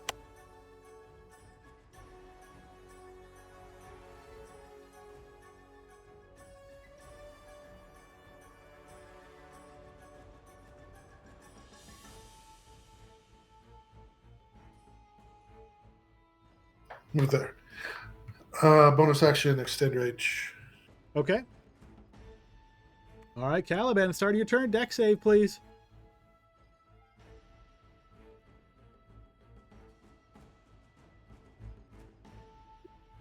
Caliban, you will fail this save. As the creature reaches out its hand, grasps upon you and pulls it in close. You're essentially hugging this creature as it's bear hugging you. You are going to take 42 points of necrotic damage, and you are restrained. Jesus. Wow. How's that for an illusion? It's just an illusion. Leave it alone. All right, Caliban, your turn. What would you like to do? Well, that hurt. I would like to. Look, just First double off- checking here. I think you just failed that. Yeah, because you even have advantage, but you rolled a 5 and a 9, right? So that is lost concentration on the flaming sphere. That wasn't me casting that. That was. Oh. Yeah, when you deducted the Magic. HP, the script automatically rolls it for you. Oh, it automatically rolls it. Oh man. Okay. So yes, unfortunately, that is gone. Just gets worse. Okay. Let me. I'm gonna attempt to unrestrain myself. Is that an athletics? You can make your choice of an athletics or acrobatics check. Yeah. And that is your Sorry, action, sorry. just to clarify. Yep, that's fine. Can I? Do I still have advantage from the? No, Only for that one round. only that Just one round. It did not recharge. Okay. Yes, you managed to slip away, breaking free of the grasp of this creature. Whew. We're gonna get some distance in there now. So I'm going to move down here.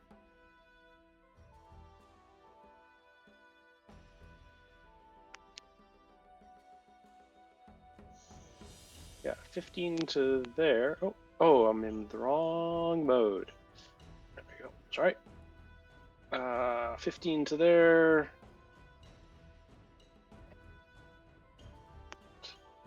Yeah, back to there, and then I will bonus action second wind, because how? If I hit that on here. Yep.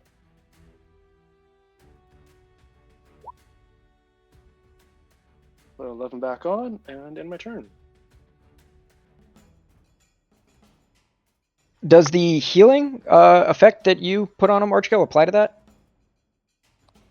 I haven't. Oh, that's a good question. You talking about the maximizing of healing spells? Yes. I mean, I guess that's not a spell, but Yes, it does say from any healing. So he gets the max from any. So yes, yes, and I'll post it for Adam to read too. So I think in that case it should apply, right? Yeah, I would say any healing, that works. So he should get the maximum from that second wind. 17 then, thank you.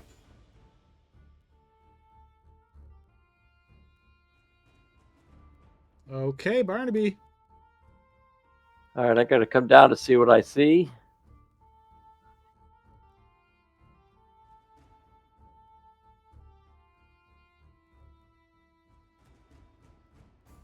Oh shoot, Adam, I also have resistance to necrotic. Oh, that sounds like something that would have been very helpful to remember. I'll let you apply that next time. Okay, shit. Okay.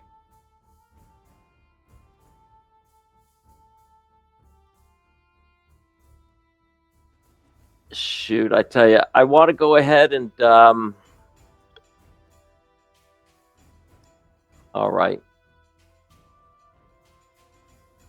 I am actually going to go ahead and use my action to cast Blade Ward on myself. That'll be my action.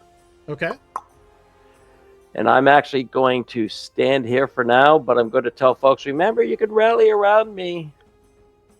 Hey, Archgale.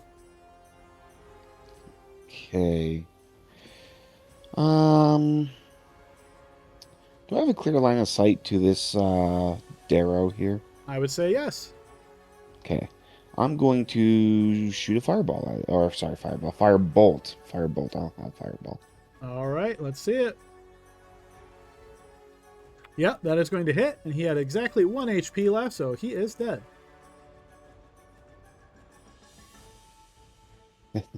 No, I don't. I wish I did. I'm not that kind of cleric. All right, let's go. Yeah, let's do this. 5, 10, 15, 20, 25, 30. That's fine with me.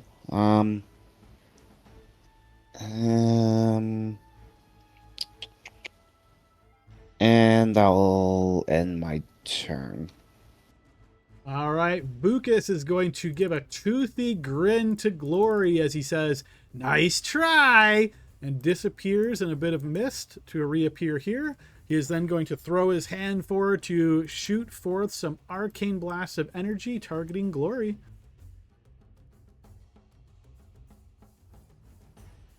Two of those are going to hit. And Glory is currently raging, so that will be 8 and 6 points of damage, total of 14 damage to Glory there. And then he's going to continue moving. That's not force damage. Yes, it is force damage. Oh, it I says. don't believe I have resistance against force damage. I thought the new rage just said resistance to everything, doesn't it? Oh, okay, it doesn't. Okay, my bad. Bludgeoning, piercing, slashing. Good. All right. Go ahead and take inspiration for calling yourself out on that and not taking, being honest there. But you will take 30 points of damage. All right. He is going to then continue moving back, and we move to the next turn. That guy has since been slain. Move to this guy's turn, who's going to make his way up.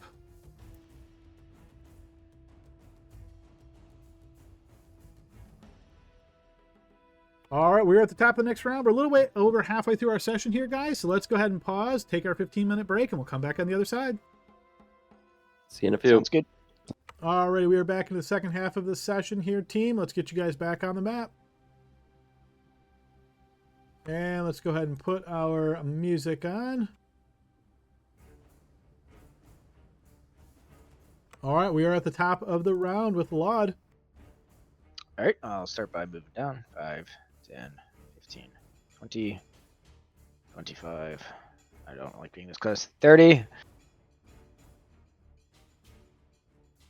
I don't know what that is, so I am going to, on this thing, command it to halt, or to one that makes take no actions. It's an illusion. Oh, if he calls that out, I won't do that, and I will just fire a crossbow bolt at it with True Strike. All right, go ahead and make an attack. Your shot misses it entirely. Well, all right. I will, with my bonus action on Caliban, cast Healing Word.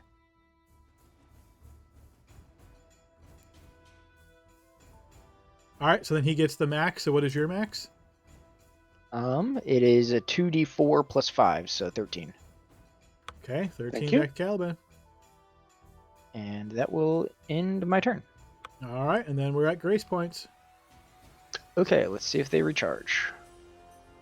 They do not. Okay, so we're going to do the same thing. I can't really see where everybody is, so I think Runak is kind of in the middle of everything.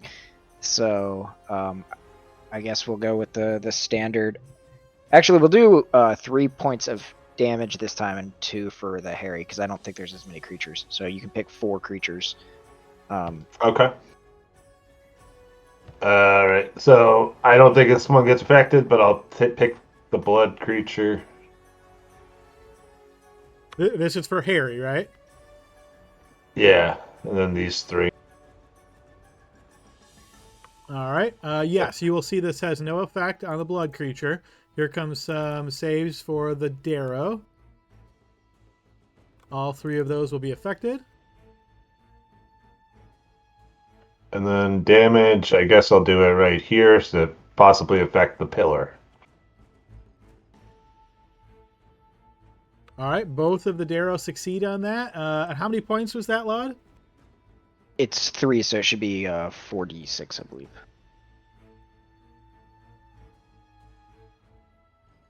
All All right, they will take half of that, so 6 damage each. It doesn't seem like it has any effect on the pillar. All right, and that's all of them. All right, that is the grace points done. We move to Runak's turn.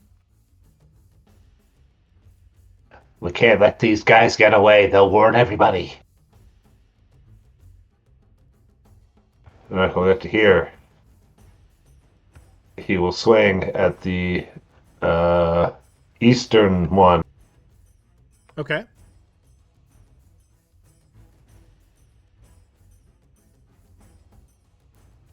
Yep, scores a hit.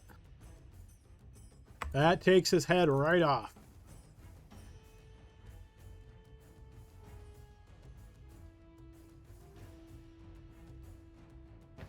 He'll attack the other one with his second attack.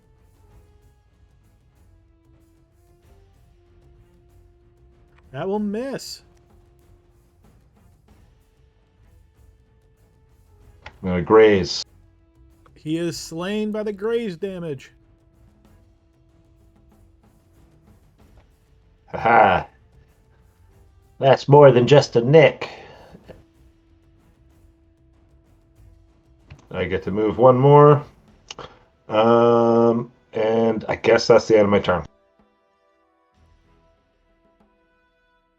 All right, this guy's going to come down here. Seeing the nice lit up light over there from Laud, he's going to go ahead and move this guy to here. And then as his action, he's going to fire off 3 shots towards Runak.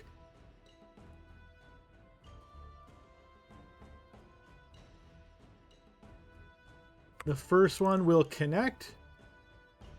Runak gets hit for 24 points of force damage. Ugh. He's then going to make his way out to there. All right, we'll move to Grimm's turn. He's going to move 5, 10, 15, 20, 25. What the hell is that? It's big and scary. 30. I'm gonna Remind use me adrenaline remind me what your orange dot is representing there, Grim? It's using that healing thing. If it's distracting, I'll take it off. Oh, no, that's okay. As long as you know what it is. I wasn't sure what it was. I just want to make sure it wasn't something I needed to track. I roger that. Well, looks like I might get an opportunity attack, but I'm going to bonus action, adrenaline rush to dash. Okay. So 5, 10, 15, 20, 25, 30. And then I will action dash. 5, 10, 15, 20, 25, 30. My hit points are now in the mix. Okay, Glory. All right, I'm going to move up first.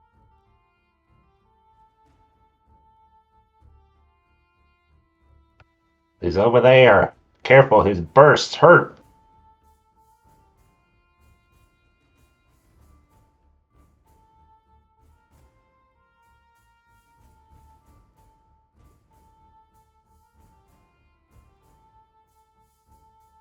I'm going to dash to there. Okay.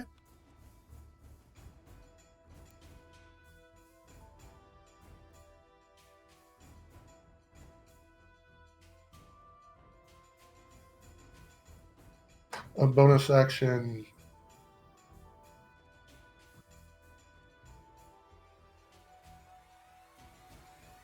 Warrior of the Gods. And heal myself for 20, back up to full in my turn. All right, and then since you didn't extend rage, does rage drop? Not yet. I think it's at the end of the turn. Okay. Let me, post that. Okay. Lasts until the end of your next turn. Ends early if I don heavy armor or I'm incapacitated. Yep, so your next turn, which was right this turn you just had, it just ended, right?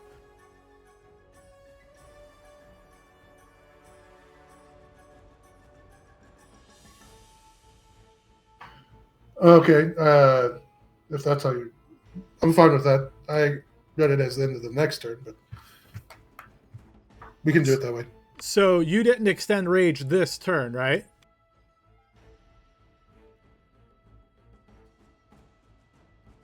You're right. Yeah, that wouldn't make sense. You're right. Okay. So if you want, you can take the Warrior of Gods back and extend rage, or do the Warrior of Gods, whichever. No, I'll leave it as I called it. Okay, fair enough. All right, Caliban.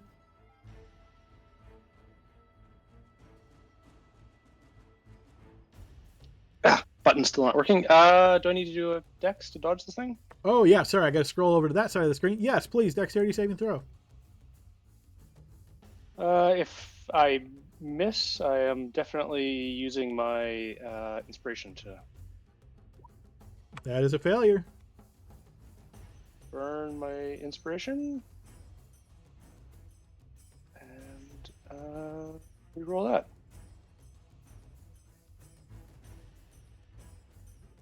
What the hell? All right, unfortunately, Caliban, you are grabbed, restrained, and take necrotic damage, which, by the way, you're actually resistant to. Yeah, that's something. That is going to be 13 points of necrotic damage to you.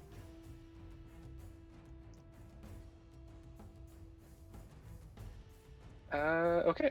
I will do the same thing, try to break free. Okay.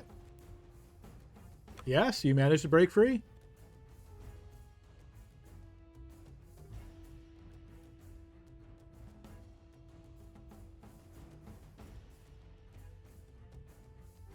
$30 to there.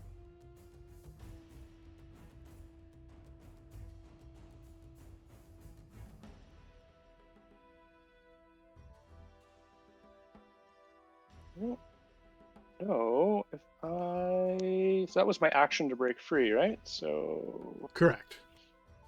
yeah, not sure if I have a bonus action I can do. I don't think so, and I'm not. How banged up am I? You know, one thing, Adam, we should discuss at some point. It's funny. I've read this a few times. When I do the second wind, it says I can move up half my distance.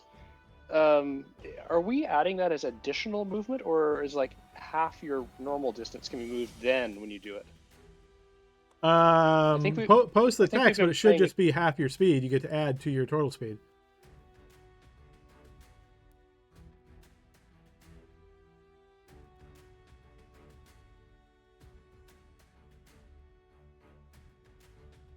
Looks like it's a separate feature from that, I'm guessing.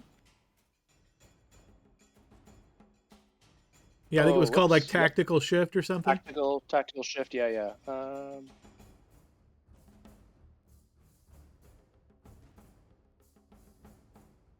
man, let's check again. Tactical shift. There it is.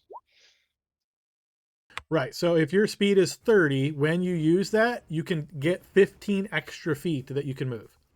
We are playing it as extra. Okay. I wasn't sure when I had reread that. Yeah, I will do that. I will use another bonus action, second wind again. Take that one off. And then move the extra 15.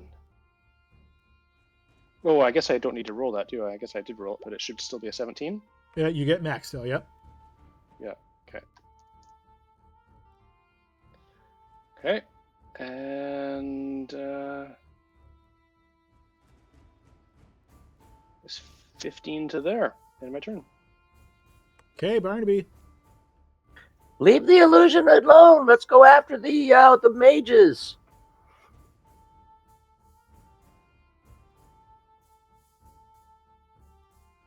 I'm trying. Non-illusion. It hurts. All right, and I don't. It's in your mind. Yes, so I don't see anything, so I'm going to go ahead and use my action to dash.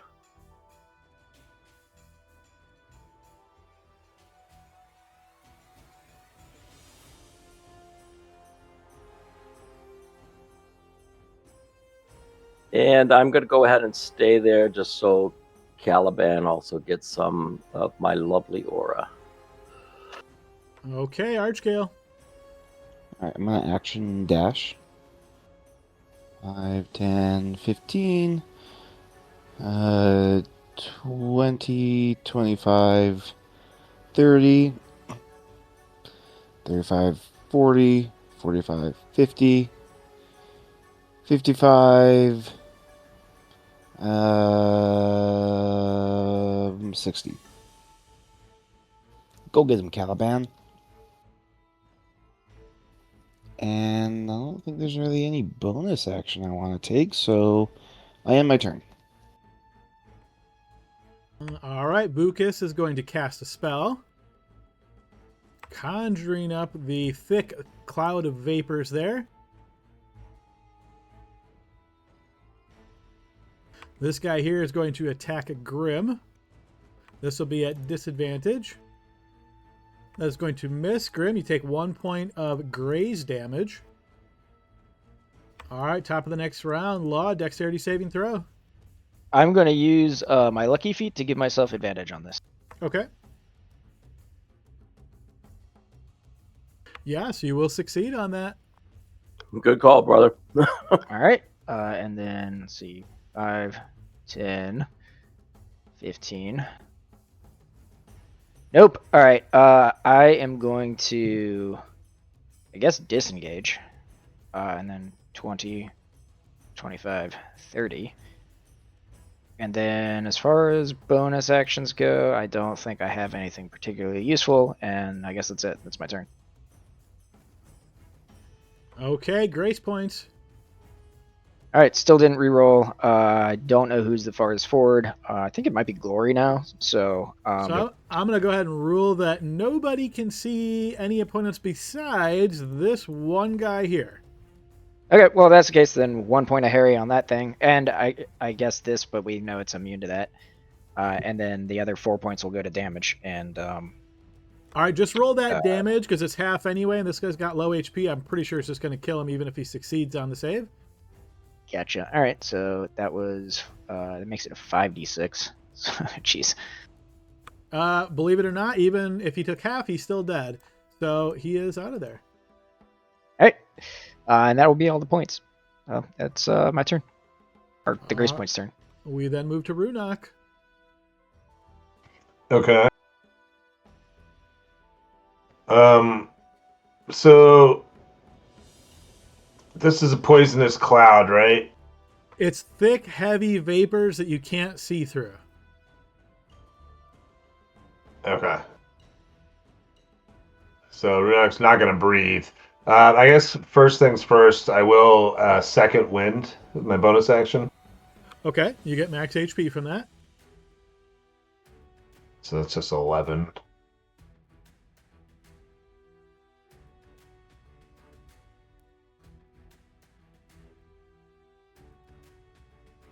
Oh, sorry, it's 12.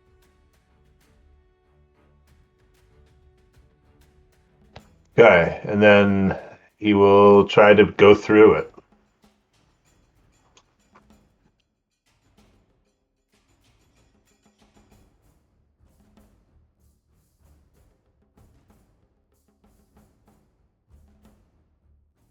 All right, anything else on your turn, Runok?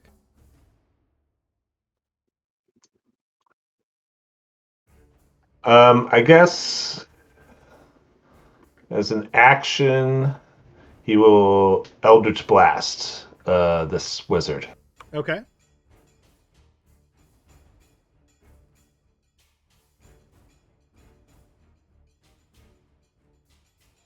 The first ray connects, the second one hits close to his arm and then ricochets away.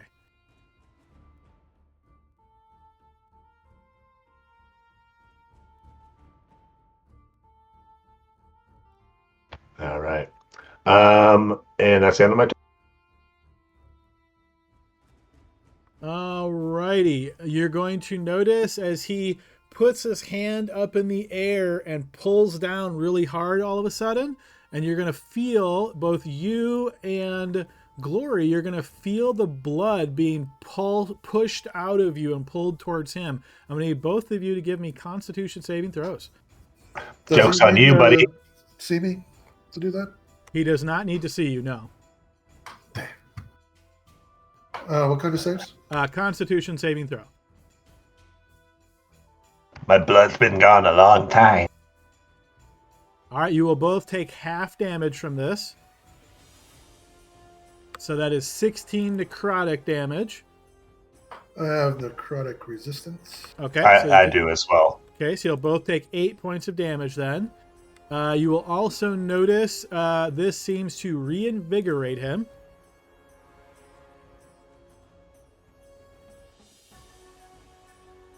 All right, and then he's going to move.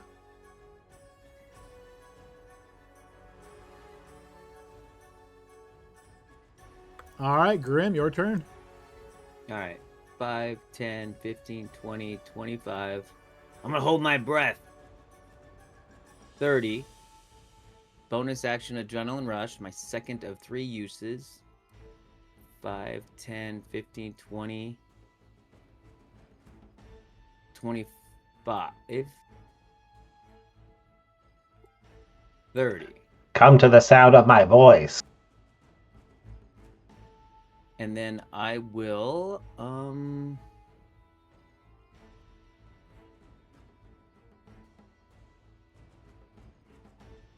action dodge, I guess. Okay. All right, Glory, start of your turn. Constitution saving throw, please.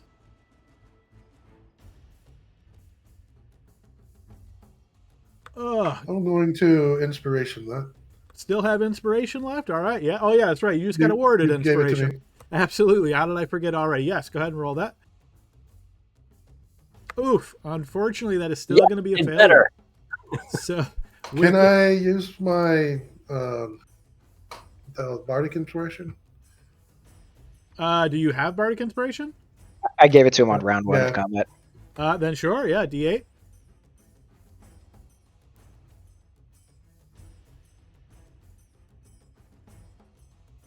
Unfortunately, a 13 is not going to be enough. So you are now considered to be poisoned, and while poisoned, you cannot take an action or a bonus action.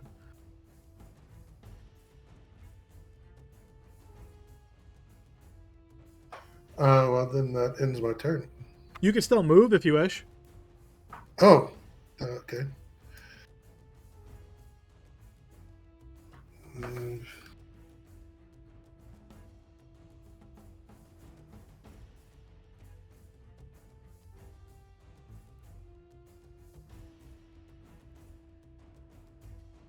Move there, and then my turn. All right, Caliban. Oh man, I'm starting a turn without being crushed. This is good. That's Must be the Christmas season. my 30 feet up here. Oh, big stinking cloud. Don't like the look of that.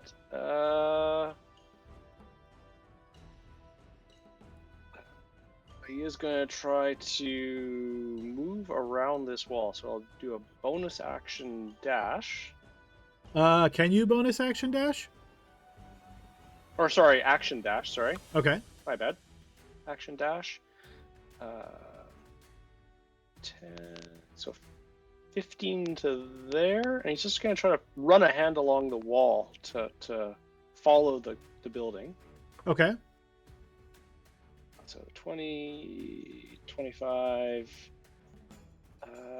And would you consider me out, a little pocket there, or still in the cloud? You are out. I'm gonna stop there. Yeah, but I don't see anything, so I will end my turn there. Okay. All right, Barnaby. Hey, I've been seeing a whole bunch of brave souls go through that, and if they can do it, so can a gnome.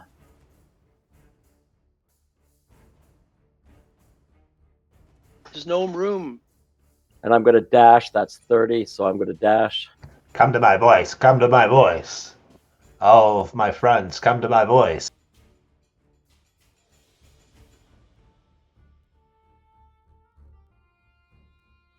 And as my bonus action, I'm going to flip the finger, the official gnome flip finger. Is that towards Runak? Is that his voice thing? You know what it could be? I mean, these are his family members, I think. I don't know. Right? All right, don't know. Archgale. All right, I'm going to go ahead and move 5, 10, 15, 20, 25, 30. Okay. That looks like a lot of fun. I'm going to action dash and go 5, 10, 15, 20, 25, 30. And I will end my turn. Alrighty, on Bucus's turn, he's going to cast a spell. And I'm going to need wisdom saving throws from Glory, Grim, Barnaby, and Runok. With As a advantage. reminder, Yeah, I was gonna say. Yep. I think you have advantage on this.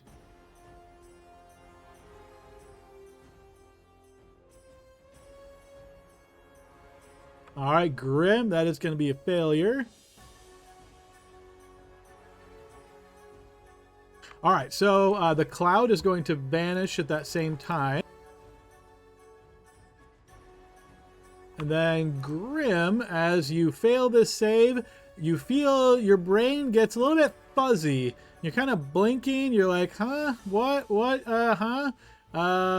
Yeah. So this is going to affect you on your turn. I don't feel any different. Fuzzier. All right, top of the round, Laud. All right, I'll start by running 5, 10, 15, 20, 25, say 30. I can't see anybody, so I'm going to dash and just try to get next to Arch go. So 5, 10, 15, 20, 25, and 30. And there's really not a lot I can do here. I can't see much, so I'm going to give Bardic Inspiration over to Caliban. And that'll be my turn. Okay, grace points. Thank you. So I think it's similar. So we'll say 1 thing of grace points for, I think, Glory is the farthest forward. Do you want to So roll you to can see probably- if your support recharges? Oh, yes, I should do that. It does not. All right, so we'll say 1 on Harry, and then 4 points on damage. I assume Glory can see something, so I'll give them to them because I can't see anything. Yeah, I can just make this guy out. Okay, so that's going to be both of those for Harry. The mage will So be one affected. Harry, right? 1 Harry. Yeah, so One one damage? Harry is 2 people, so you'll get 2 Oh. creatures with it. Okay, then I'll get both of those, and then I'll damage Vukas. Okay, so that's a dex save. Throw the dice. How many points of damage was that? So it's 4 points, so it should be a 5d6. All right, go ahead and throw 5d6.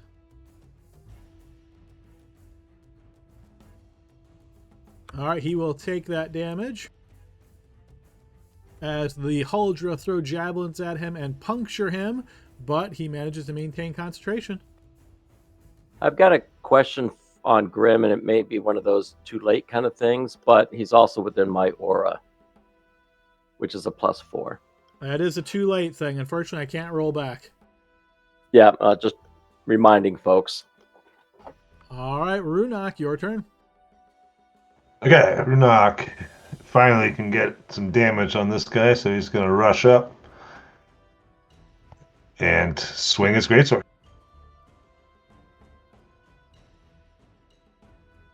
That'll connect. All right, you notice that life that he stole from you is taken away, plus some.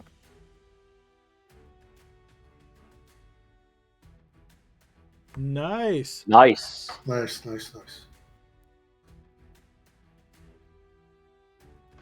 So how should I do that with my macro here? So first, roll what the critical is, and we'll see what the effect is.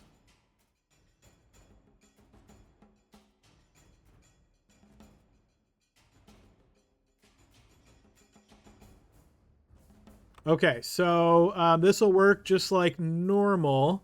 So you'll post it, and then I'm trying to remember how that works. Does that have a multiplier effect on critical?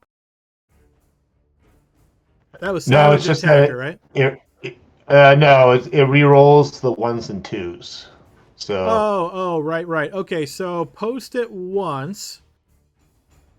Okay, and then we can see it right there. Okay, and then post it again, and we're not going to take the modifier. We're just going to take the number rolled.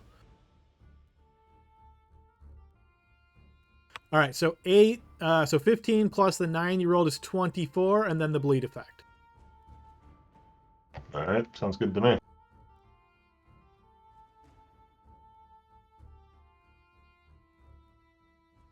All right, and since I scored a critical hit, I am also able to take a bonus action attack for the Great Weapon Master. Okay. So one more coming at him. Bang. That will miss. All right, and I'll keep moving up to here. Okay. All right, and his turn.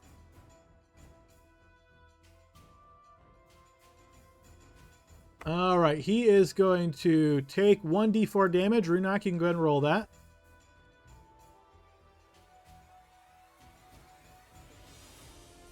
All right, he is going to move to there. Both of you guys can take opportunity attacks if you wish. Ooh, Runak, let's see that fumble. Halberd, that will hit.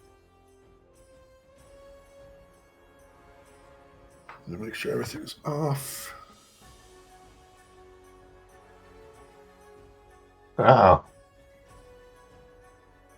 All right, that's going to change your position in the turn at the start of the next round. So once the next round starts, we'll change your position. Okay, so 11 points of damage to him.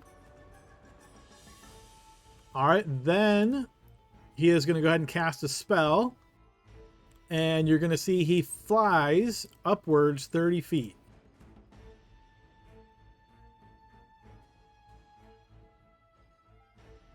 All right, so now he is up in the air at the 30-foot mark. All right, Grim, your turn. Do I need to grovel, flee, or what's the command?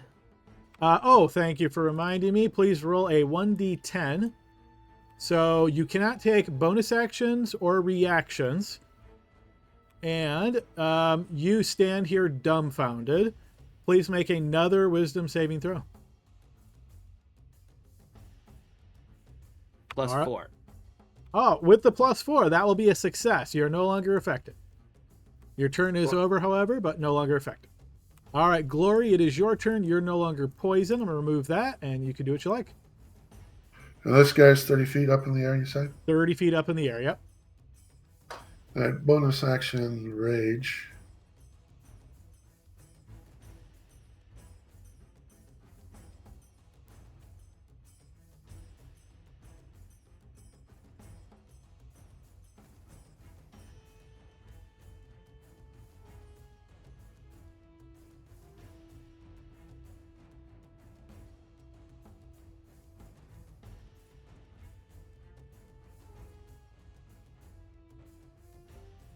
Let me read this again. So it lasts until the end of my next turn? Correct. Okay.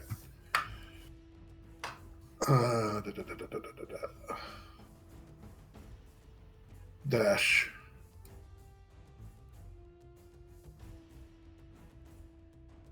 End my turn. All right, Caliban. All right, Caliban's gonna wing around the corner. 10, 15, 20. Is it this guy that's up in the air? It is, yes.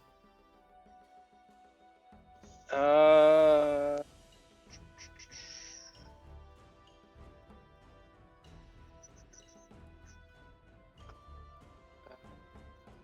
really dislike this guy.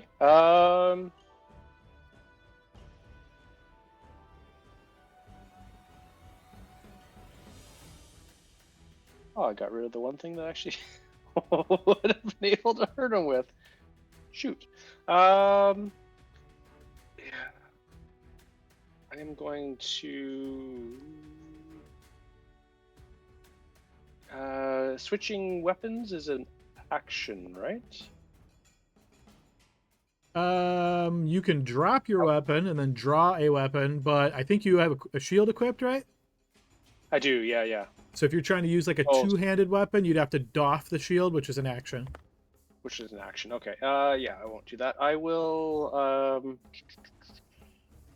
use my action for a dash, and so I was at 20. It's puts me at 30, 35, 40. Run right under this guy. 50, 55, 60 to there. And yeah, that's, I don't have any. Actually, no, I will use my bonus action and cast jump on myself. Okay, go ahead and burn that slot. Oh, yep. Okay. And then I will end my turn. Okay, Barnaby. All right.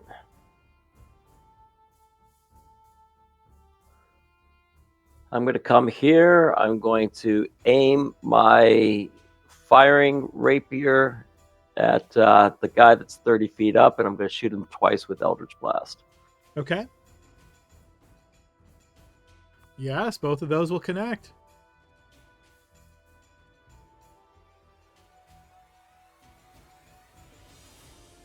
I'm just trying to drop whatever it is he's got going on, but Both rays Okay. strike him, but yeah, he is still flying. hey, all right, I'm going to go ahead and end my turn there. I'm going to try to keep Grim within that because he can't seem to pass a saving throw. Okay, Archgale. All right, I'm gonna move. Go 5, 10, 15, 20, 25, 30. I don't see a whole lot going on, so I'm gonna go ahead and action dash. Go 5, 10, 15, 20. See Caliban. Ooh. I assume whatever that figure is not a friendly one to us. If you're referring to the guy to your east, he is 30 feet in the air. Ah, yeah. He's the guy I just shot at too, so Very cool. I'm gonna go ahead and bonus action. I'll end my movement there. Bonus action. Healing word on Runok, first level. Okay. And so he will get, since it's max, that's 8, 13 plus 3, so he'll get 16 back.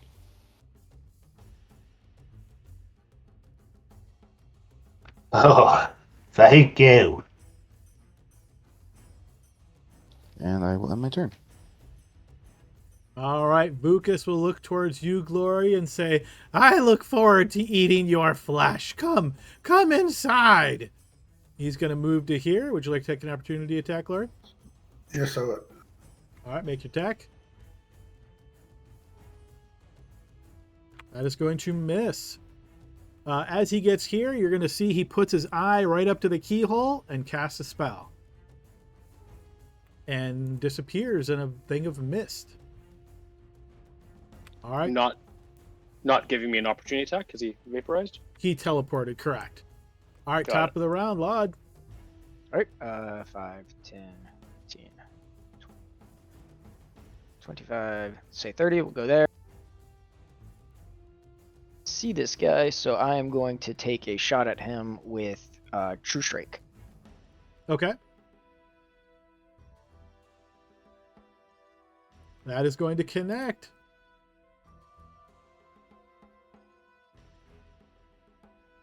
Thirteen So points of damage.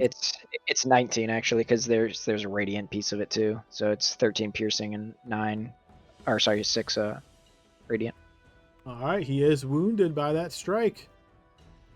And that will be my turn. All right, the grace points. I'm not sure there's much you can do here. The javelins, you could probably target him, but I'm going to say He's going to have advantage on the save because he's so high up. Okay. So that fails. Well, there's really nothing else to do, so we're gonna throw all 5 of them at him. I'll just go ahead and roll it. So it's that would make it a 66. All right, he will succeed on that save. Alright. All right, so it'll be 8 points of damage to him. Maybe we'll drop concentration. Yes. Well, unfortunately, he actually has advantage on con saving throw, so I got to throw this one more time for him. No, he manages to maintain his concentration. Boo. All right. That's all of the points, the grace points. All right, Runok. Eldritch Blast. Okay. Get down here. Ooh, that'll be Oh, no. a fumble. Let's see what the fumble is. Oh, actually, sorry, Runok. Actually, you're not even attacking. You get moved to the end of the turn order from your previous fumble. Oh, you're right. All right. So you are now a 6. All right, it is his turn. He is going to blast you, Runok, 3 times. So I can see the attacker. Can I cutting words on the attacker when he throws it, or is it based on the person getting hit? I don't know. Post the text of cutting words. Sure. Actually, he might be out of range anyway. It's 60 feet, so. No, I'd say he's in range because, again, you can go diagonal up in the air.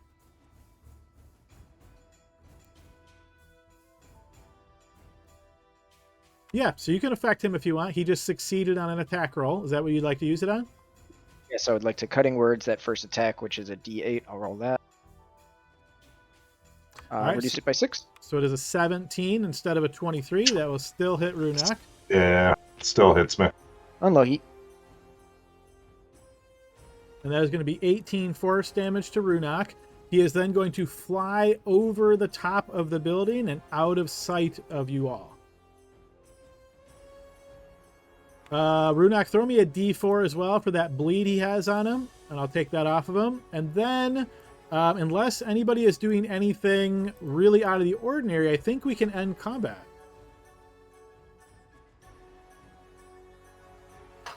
I'm going to extend my rage until we decide what we're doing. Fair enough. We will assume you're taking bonus actions to do that, but yeah, I'm going to go ahead and end combat here, folks. We destroy a pillar and we go in. I think you're right. I think Grim really wants to destroy pillars. I do too. Technically, they're not pillars. They're like small Oh, yeah, slabs yeah. of stone. That's doesn't matter. Just knock it over. Runok and I can. It may, since they're magical, Runok and I may be able to just keep on blasting him with cantrip and Eldritch Blast or something. Or dispel it. Glory is kind of wound up. Not sure how long he can stay that way, but this guy used his eye to get in. That's a problem. Let's see if we can destroy it first. Hit it a few times. He may have just misty stepped in there or something. He can do that as long as he can see on the other side. Okay, Yeah, see. I'm gonna swing at this thing a bunch of times. Go ahead and make an attack against it. All right, yeah, you will manage to hit it. You damage it a bit, but it still holds up. I'll help. All right, you can one at a time. All right, you fumble. Let's see this fumble, Grim. Against a stationary object. This is ripe for comedy. Well, technically, it's a second attack, but I'm gonna have fun anyway. He's Well, it's a double fumble. Okay, that's the one I was hoping for. You are super embarrassed. Runok, yeah, you're hitting it, but it's not having any effect. All right, Runok, the second swing will connect. All right, with that damage combined with Grim's previous damage, that rune stone, you notice the energy that seems to be illuminating the runes fades. I'd like to examine the one that's nearby. Is it still radiating, or does it seem like it's having issues? Like, is the chain broken? It looks exactly the same as all the other ones that haven't been hurt yet. Adam, Was your I'd like way to that blast everybody- this one here with Eldritch Blast. Try to see if force damage does anything. The one that's to your north there? Okay, sure. Go ahead and make an attack. I really don't want to miss and look like, someone I know. But you do. You miss wildly. The second one will connect. No, it wasn't 2 fumbles. That is true.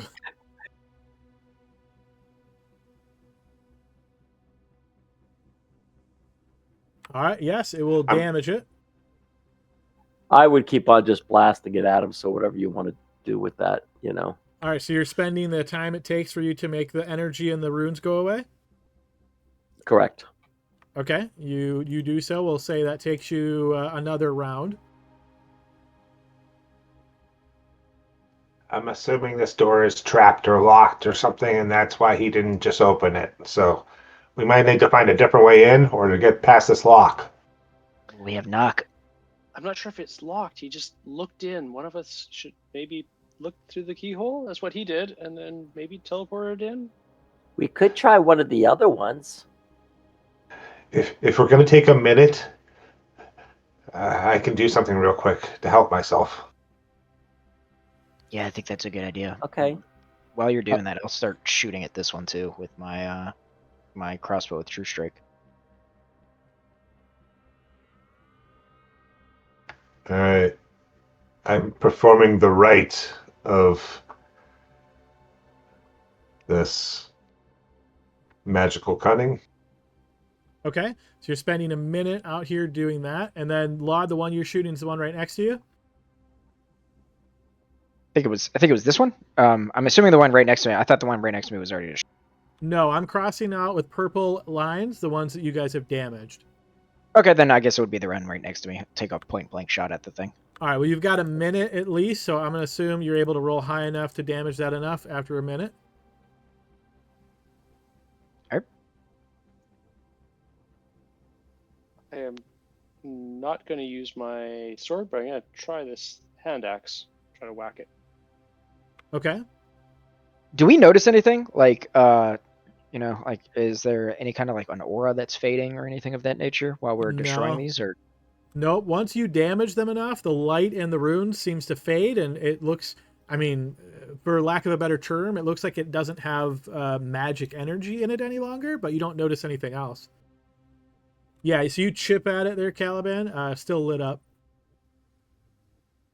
Do you just want to do this through all of them?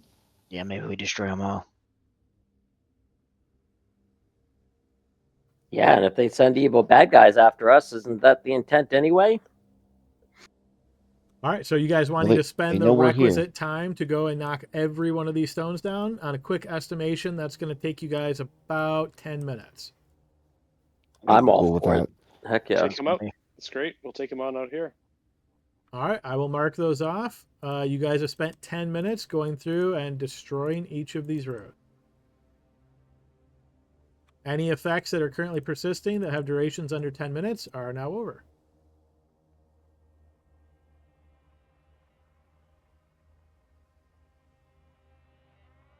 Are we good to go in? Do we check the doors? Definitely check the doors. I will walk up here and see if I can, determine if this is trapped or anything of that nature. All right, please throw me an investigation check. You don't think it's trapped. Looks good. I will attempt to open. Are we ready to go in? If we Yes. are, then I'm going to attempt to open the door and see if it'll open. The door is locked. Okay, well, what about this one? Try the same thing. Door is also locked. Well, we could try them all, or I have this scroll of knock. Okay. Just knock it. Okay. I'll reach into the bag of holding and pull out this scroll of knock. So I know for scrolls they need to be on your list because I am a lore bard. I can technically learn any wizard spell. So is there any type of a save for that, or should it just work? No, the way that you're talking about through magical secrets. Yes. It's Well, not- yeah. Yeah, it's not on your list until you use magical secrets to pick it, and then it's on your list. Gotcha. Okay. So would that mean that I forget exactly how it works. If it's not on your list, can you not cast it at all, or is it just a check? I think you can try, but yeah, if you fail, it fails and the scroll is destroyed. Okay, well, might as well try it. We have this for a reason for something like this. So I will attempt to use knock to open the door. All right, let me pull up the rules for the spell scroll when you don't have the spell on your list. Are you sure it's not on your list? It's listed under the Bard, Sorcerer, Wizard. Oh, is it? Oh, then it definitely is. So I was just thinking it was a wizard spell only. In that case, it works. Hooray! Yeah. Yeah, if it's on your spell list, you can definitely use it without chance of failure. Okay, so yeah, you cast knock, and the lock on the door closest to you is unlocked. It's unlocked, guys. We ready? I think somebody else should open it in case I get blasted. I don't want to get blasted. Take a step aside. I think Grim should do it. Yeah, I'm still a little hurt, so I'm gonna stick back a little bit. Oh wait, here. Over here. Drink this, and I'll hand you a regular potion of healing that I have on me. Okay. I'll drink it right away. I have one on me as well, so I'll just leave it as is. Yeah, I'll mark mine off of my inventory. How long does the beacon last? Is that all day? I think that was only a minute, so I'm pretty sure that's over. Yeah, I should have done this before then, but I messed it up, so I'm just gonna get the normal healing. So is that 9? Yep, 2d4 plus 2 for a regular potion healing. Thank you. All right, ready, boys? Breach. All right, as you open the door, Grim, you see a very elaborate temple setup inside. And you notice a few prominent figures to the northeast on sort of a raised dais. It's hard to see much up there through all of the obstructions, but you notice a prominent little guy. As he is standing up in this area, you see he is looking right towards the door as it opens, as though he knew you were coming in that way. And he says, "Welcome to the Blood Wedding! We can always use more feed." And with that, I'm going to go ahead and put us into combat here. Imagine that. We've only got a few minutes left of this session, guys, so I'm sure we'll just do one round. It might take a little bit longer to get through one round. Is everybody good with that?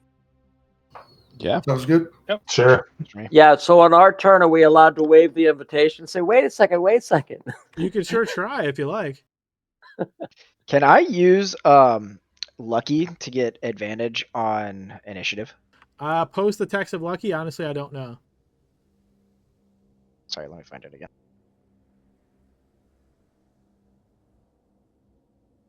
It says just when you roll a d20 test. So the question is initiative a test? Right, I'd have to double check if that's considered a D20 test or not. Let me remove some things from initiative, and then those of you that have special initiative stuff, make sure you take care of that. Grim, do you want to switch? Yeah, that'd be pretty cool. I got a 14. Yeah, you can have my 23. Thank you.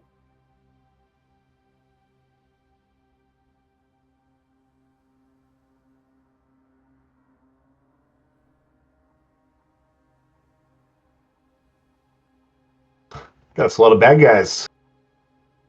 All right, so let me just double check real quick.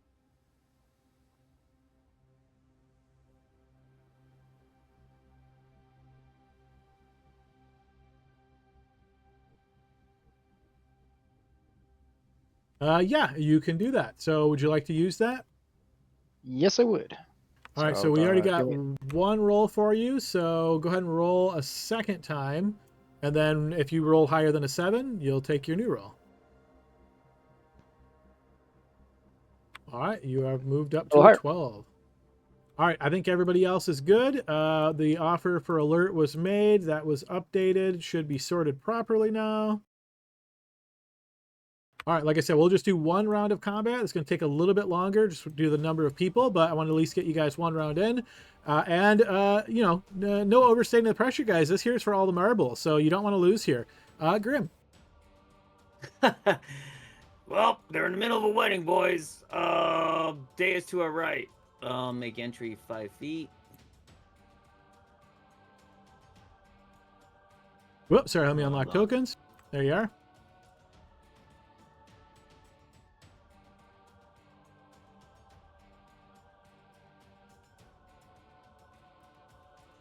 Okay. 5. And then Grim, let me give you a real quick explanation of what you're seeing here. So you'll notice this, or actually, I don't even think you see it, but there is a balcony. So if you were to look straight up right now, there's a balcony there. So the balcony is 10 feet around this whole area.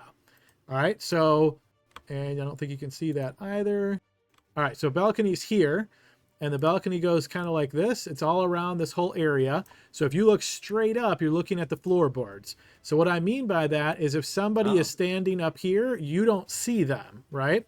So what I'm going to do is if the person is on the balcony, I'm going to put an up arrow on them. The up arrow means they're on the balcony. You cannot see them if you're down below unless you're, you know, far away and they're like right at the edge. If you have a question, if you can see somebody, ask and I'll let you know. All right, I'm glad for sharing that. So it's about 10 feet of balcony. Correct. Okay, so I'll move 5. I'm going to do some counts because I'm going to try to take care of our annoying wizard friend at the bottom. I think I could reach him with an adrenaline rush. He is on the balcony. That's why I just put that arrow on him to make sure. If you can't see it, he is certainly on the balcony. So what I will tell you, however, is on a quick glance, you notice a spiral staircase down here. Okay.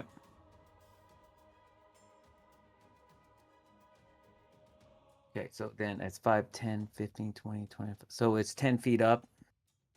So to get to, if you were to take the spiral staircase, it's going to take you 5, 10, 15 feet, just like that. And then you would be up on the second level.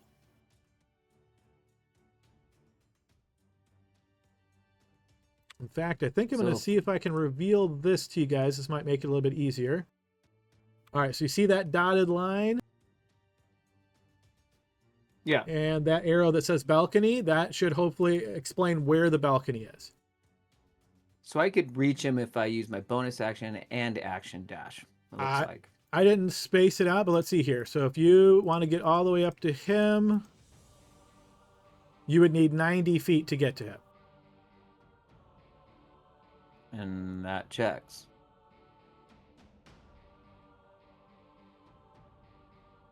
Well, boys, I'm going upstairs. Put me there, Adam. Melee range on that guy. All right, and then, sorry to be a real stickler here, but you opened the door, right? And so I think you've already used 5 feet to step in. Oh, okay. I thought you... Okay, so... So with your... It'd be 90... Yeah, 90 would get you actually here. Okay. Is that what you'd like to do? No.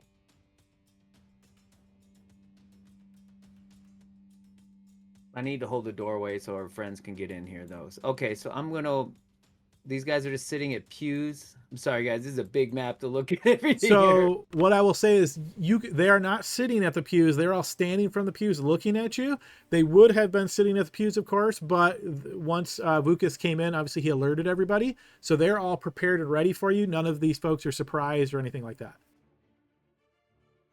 Okay. All right, Glory, you're next. I'm just going to hit the closest one, boys. Boom. Do it. Swing at the ghoul. Okay. Yes, that blade will slash into the ghoul.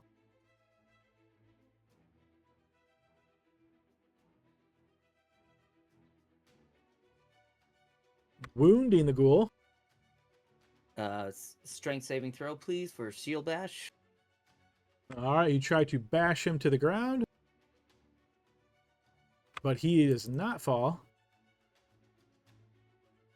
That attack will miss. I needed him down. Okay, Fight on. Hey, Glory. I will move 20 feet up. Do I notice the balcony now? Yes, you do.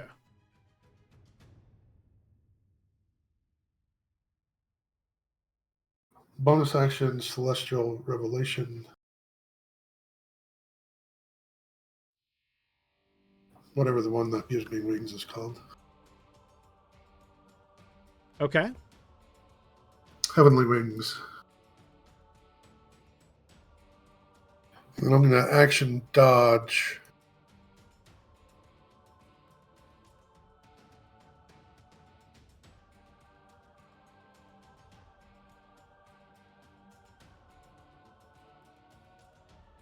Just going to move there until I'm ready to go in. Okay. In my turn. Alrighty, this one's going to rush on over. This one will rush over as well. All right, the grace points.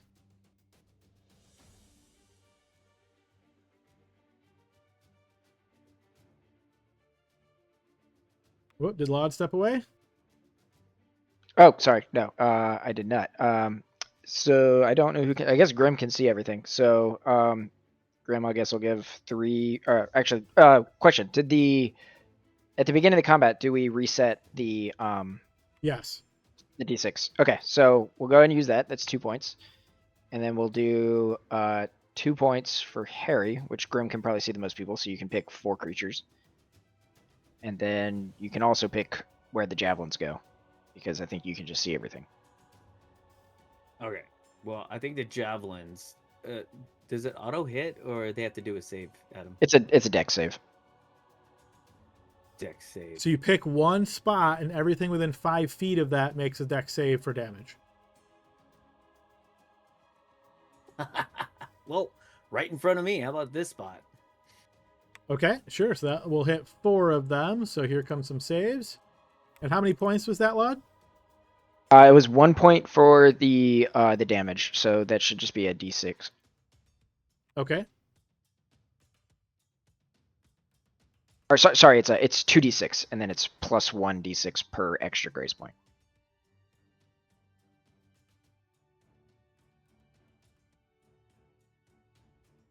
All right, so the ghoul and the barbaric looking guy is going to take half damage. The other 2 will take full, so 2d6.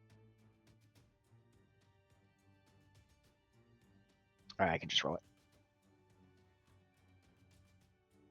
Alrighty, so the ghoul is wounded.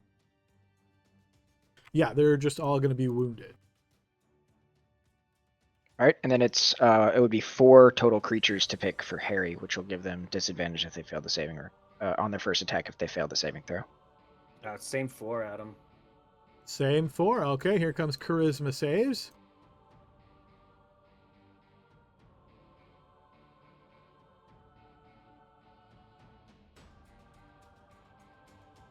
Saving my bacon a little bit here, boys.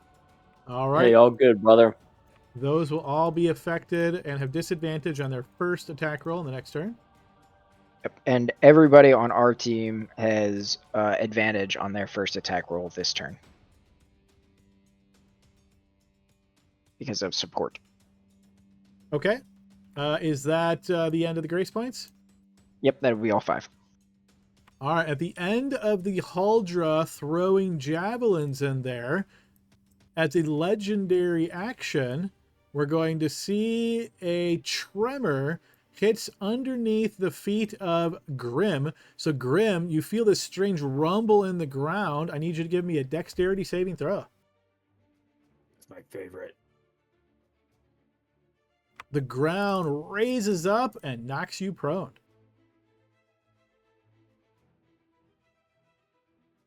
All right, on Bukas's turn.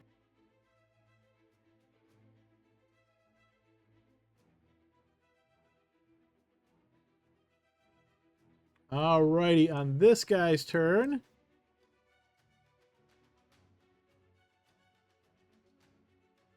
All right, this one's turn.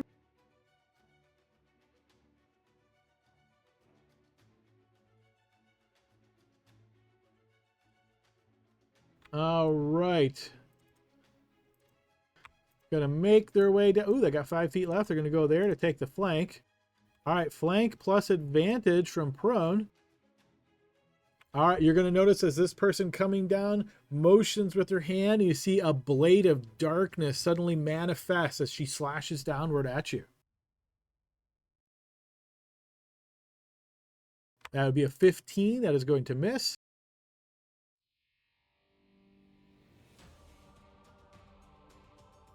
All right, that one's going to go there. All right, Barnaby, your turn. All right, I'm going to go ahead and cast Bless. I'm going to cast it at second level. And I'm going to affect me, of course, because, well, I'm a gnome, right? And Runok, Glory, and Caliban. And the reason why I'm giving it to those guys, just in case anyone's asking, is because they have 2 attacks. So Bless helps with attacks. So. All right, if you've been blessed, please make sure you toggle that on your sheet. Little add a token marker so we know that you're blessed. Anything else on your turn, Barnaby? Yeah, I'm going to come in. 10. As you step to there, Barnaby, please give me a wisdom saving throw. All right. And this here is with advantage as well. Okay, you feel something affecting your mind, but you fight through it.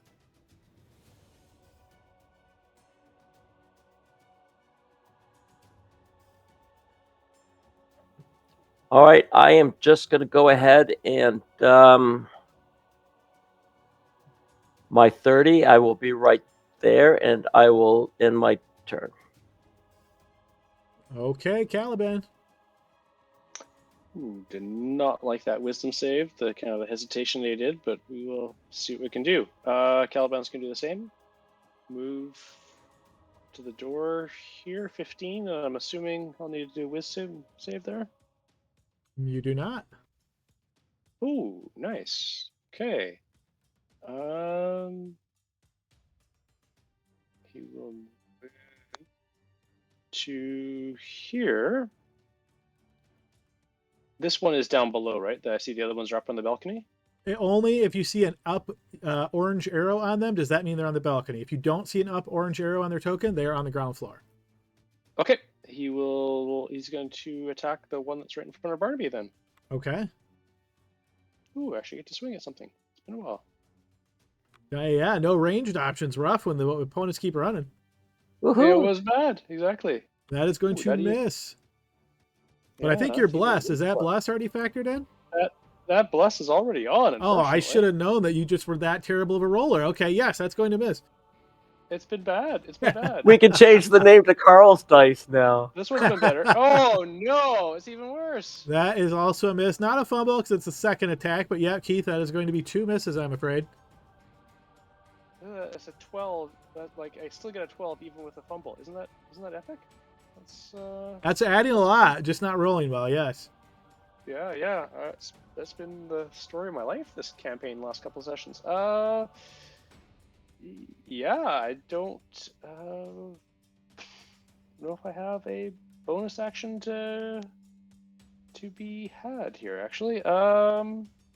Yeah, I will end my turn there. I guess I can make a little bit of room here. I'll just move up one more square and end my turn. All right, Caliban, as you end your turn as a legendary action, you're going to notice that pillar to your west. There's these various carvings on it, and one of the carvings suddenly extends forth from the pillar and attacks you.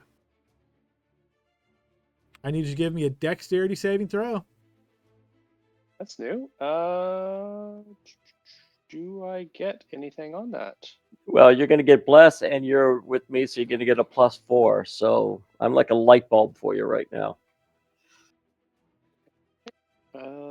You'll probably roll a 2, so it's not going to matter, but you know. All right, you are able to dodge the attack from the carving. That's something else, at least. We'll take that. All right, this guy's going to make his way down here, hefting a great axe, and he chops down at Barnaby. But he will miss. All right, Runok. Okay.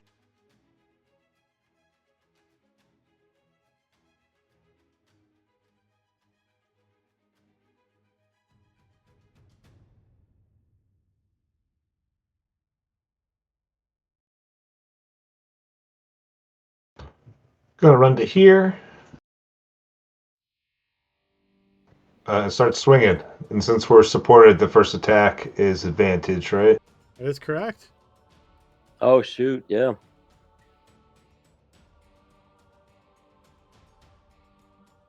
That is going to be a critical hit. Go ahead and roll it up.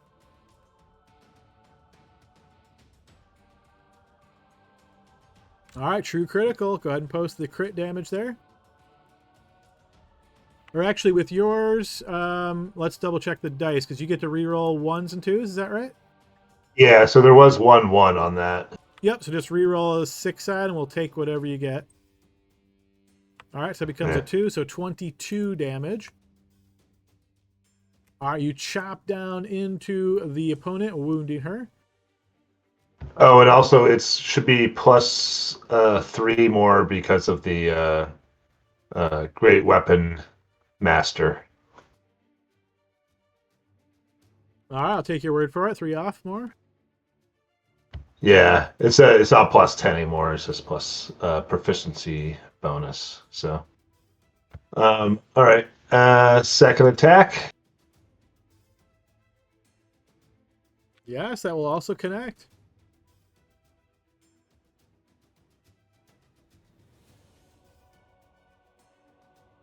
That is going to wound her a second time. And since I did critical with Great Weapon Master, I can get a bonus action attack. Okay. That will hit as well. And that is enough to slay her as your blade goes through the center of her. All right. I will just move. I have one more spot, so let's move to here. That'll be the end of my turn. All right, at the end of your turn, as a legendary action, the ground underneath you is going to suddenly shift there. Runak, I need a dexterity save.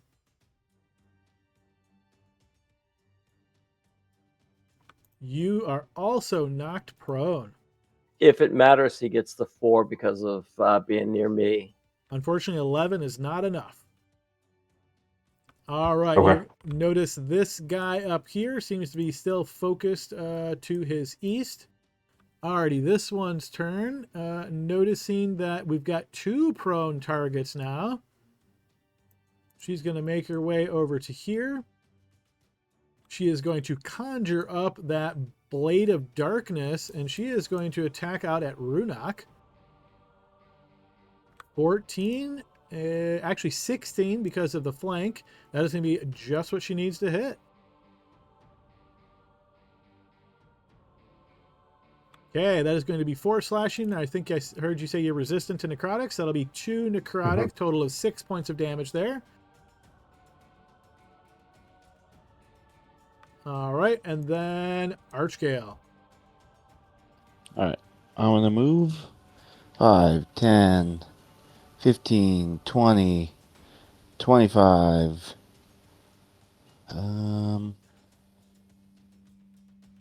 30. Feeling pretty confident about that 30. All right. Shoot. I wish I had more to do. All right. I'm going to cast. Let's see. What I'm gonna cast. I'm going to cast Sanctuary on Grim. Okay. And then I am going to. Let's see, that's a bonus action. Oh my goodness gracious. What are these creatures here? 5, 10. Are these things with horns? Are these like devils or demons? Those look to be humanoids humans wearing decorative headdresses that kind of resemble tribal attire. Okay. Including the ones with horns and red skin? Yes. Okay. I'm It's a bonus action, and I get the feeling these things aren't undead. So that's probably not going to be super helpful at the moment. I am going to... That's a bonus action. Can I still take my action now? You can. You can't cast a spell because you just used a bonus action spell, Sure. but you have an action, yep. So, can I action dodge? You sure can.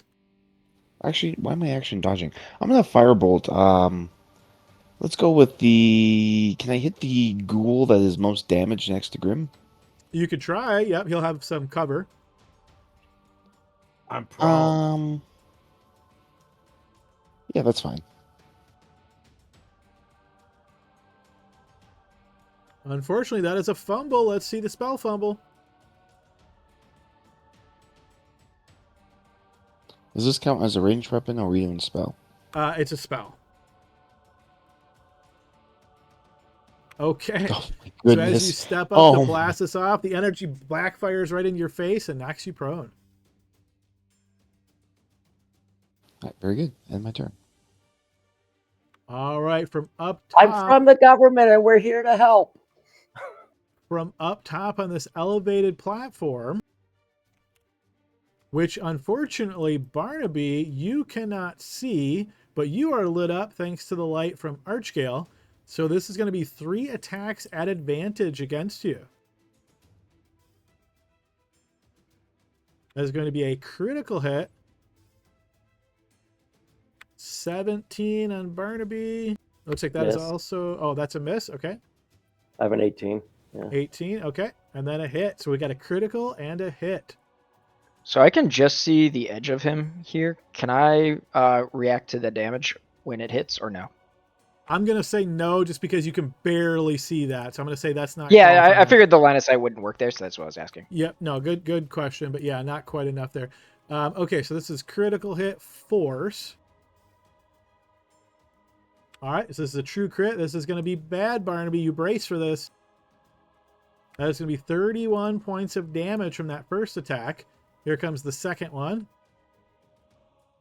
And another 24, so 51 or 55 total points of damage there, Barnaby. Alrighty, this one's turn.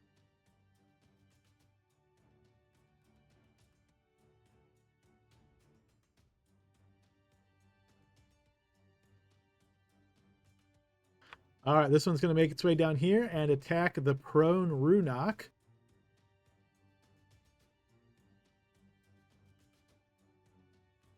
Uh, 17, I believe, is going to hit Runok. So Runok, there's going to be 4 points of slashing damage. And Constitution saving throw. All right, you will succeed on that.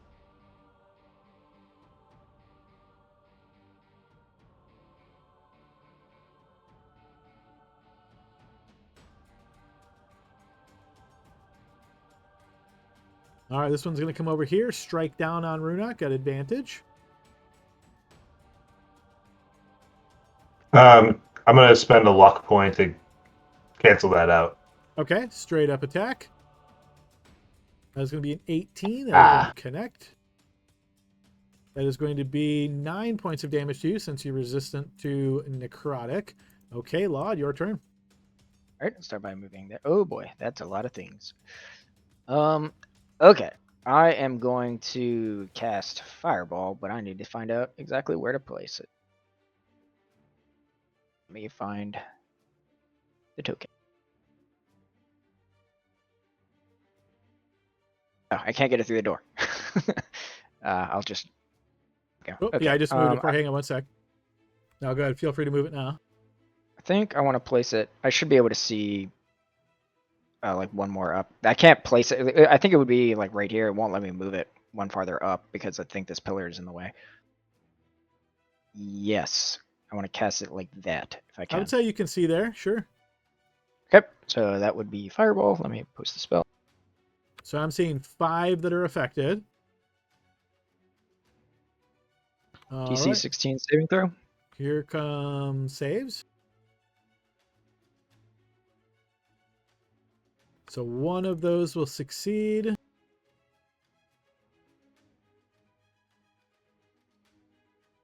Another will succeed.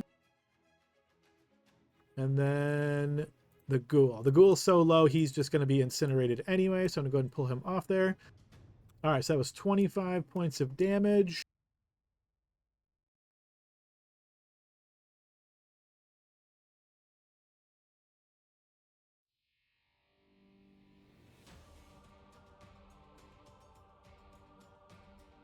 All right, so as the fireball explodes, it is going to wound those individuals and incinerate the ghoul. Okay, so that was my action and 5 feet of movement. I will spend 5 more feet to go there, and I will use my bonus action to feed a greater potion of healing to Barnaby. Okay. Let me find the thing. 17 HP back. Nice. And then I will basically just run back out here and end my turn out here. All right, that one has since been slain. This one's turn. And that was both of the potions that I had like on my character, so I'm out of those.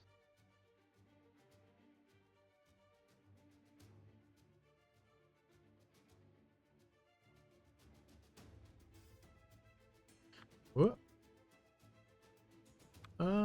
Let's see where. Oh, there he is. The indicator didn't update, so let me just go ahead and move him. All right, he's going to rush up to there.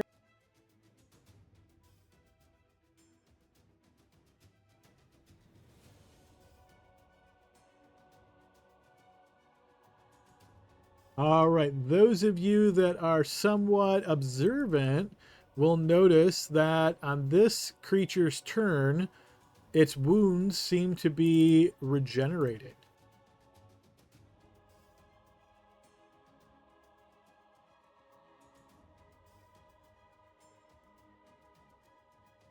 It's going to move to here and attempt to attack Grim, who's currently sanctuaried.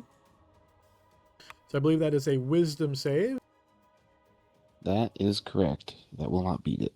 All right, so then she will just lose her turn. All right, she is still focused on the ritual. And then this one's turn. Going to make his way there and attack Runok on the ground there. At advantage. 22 is going to hit. There's going to be 11 slashing damage. All right, move to the top of the next round, guys. Well, that's where we're going to pause it, finding ourselves in a very dangerous situation. Lots of enemies, not very fun surroundings.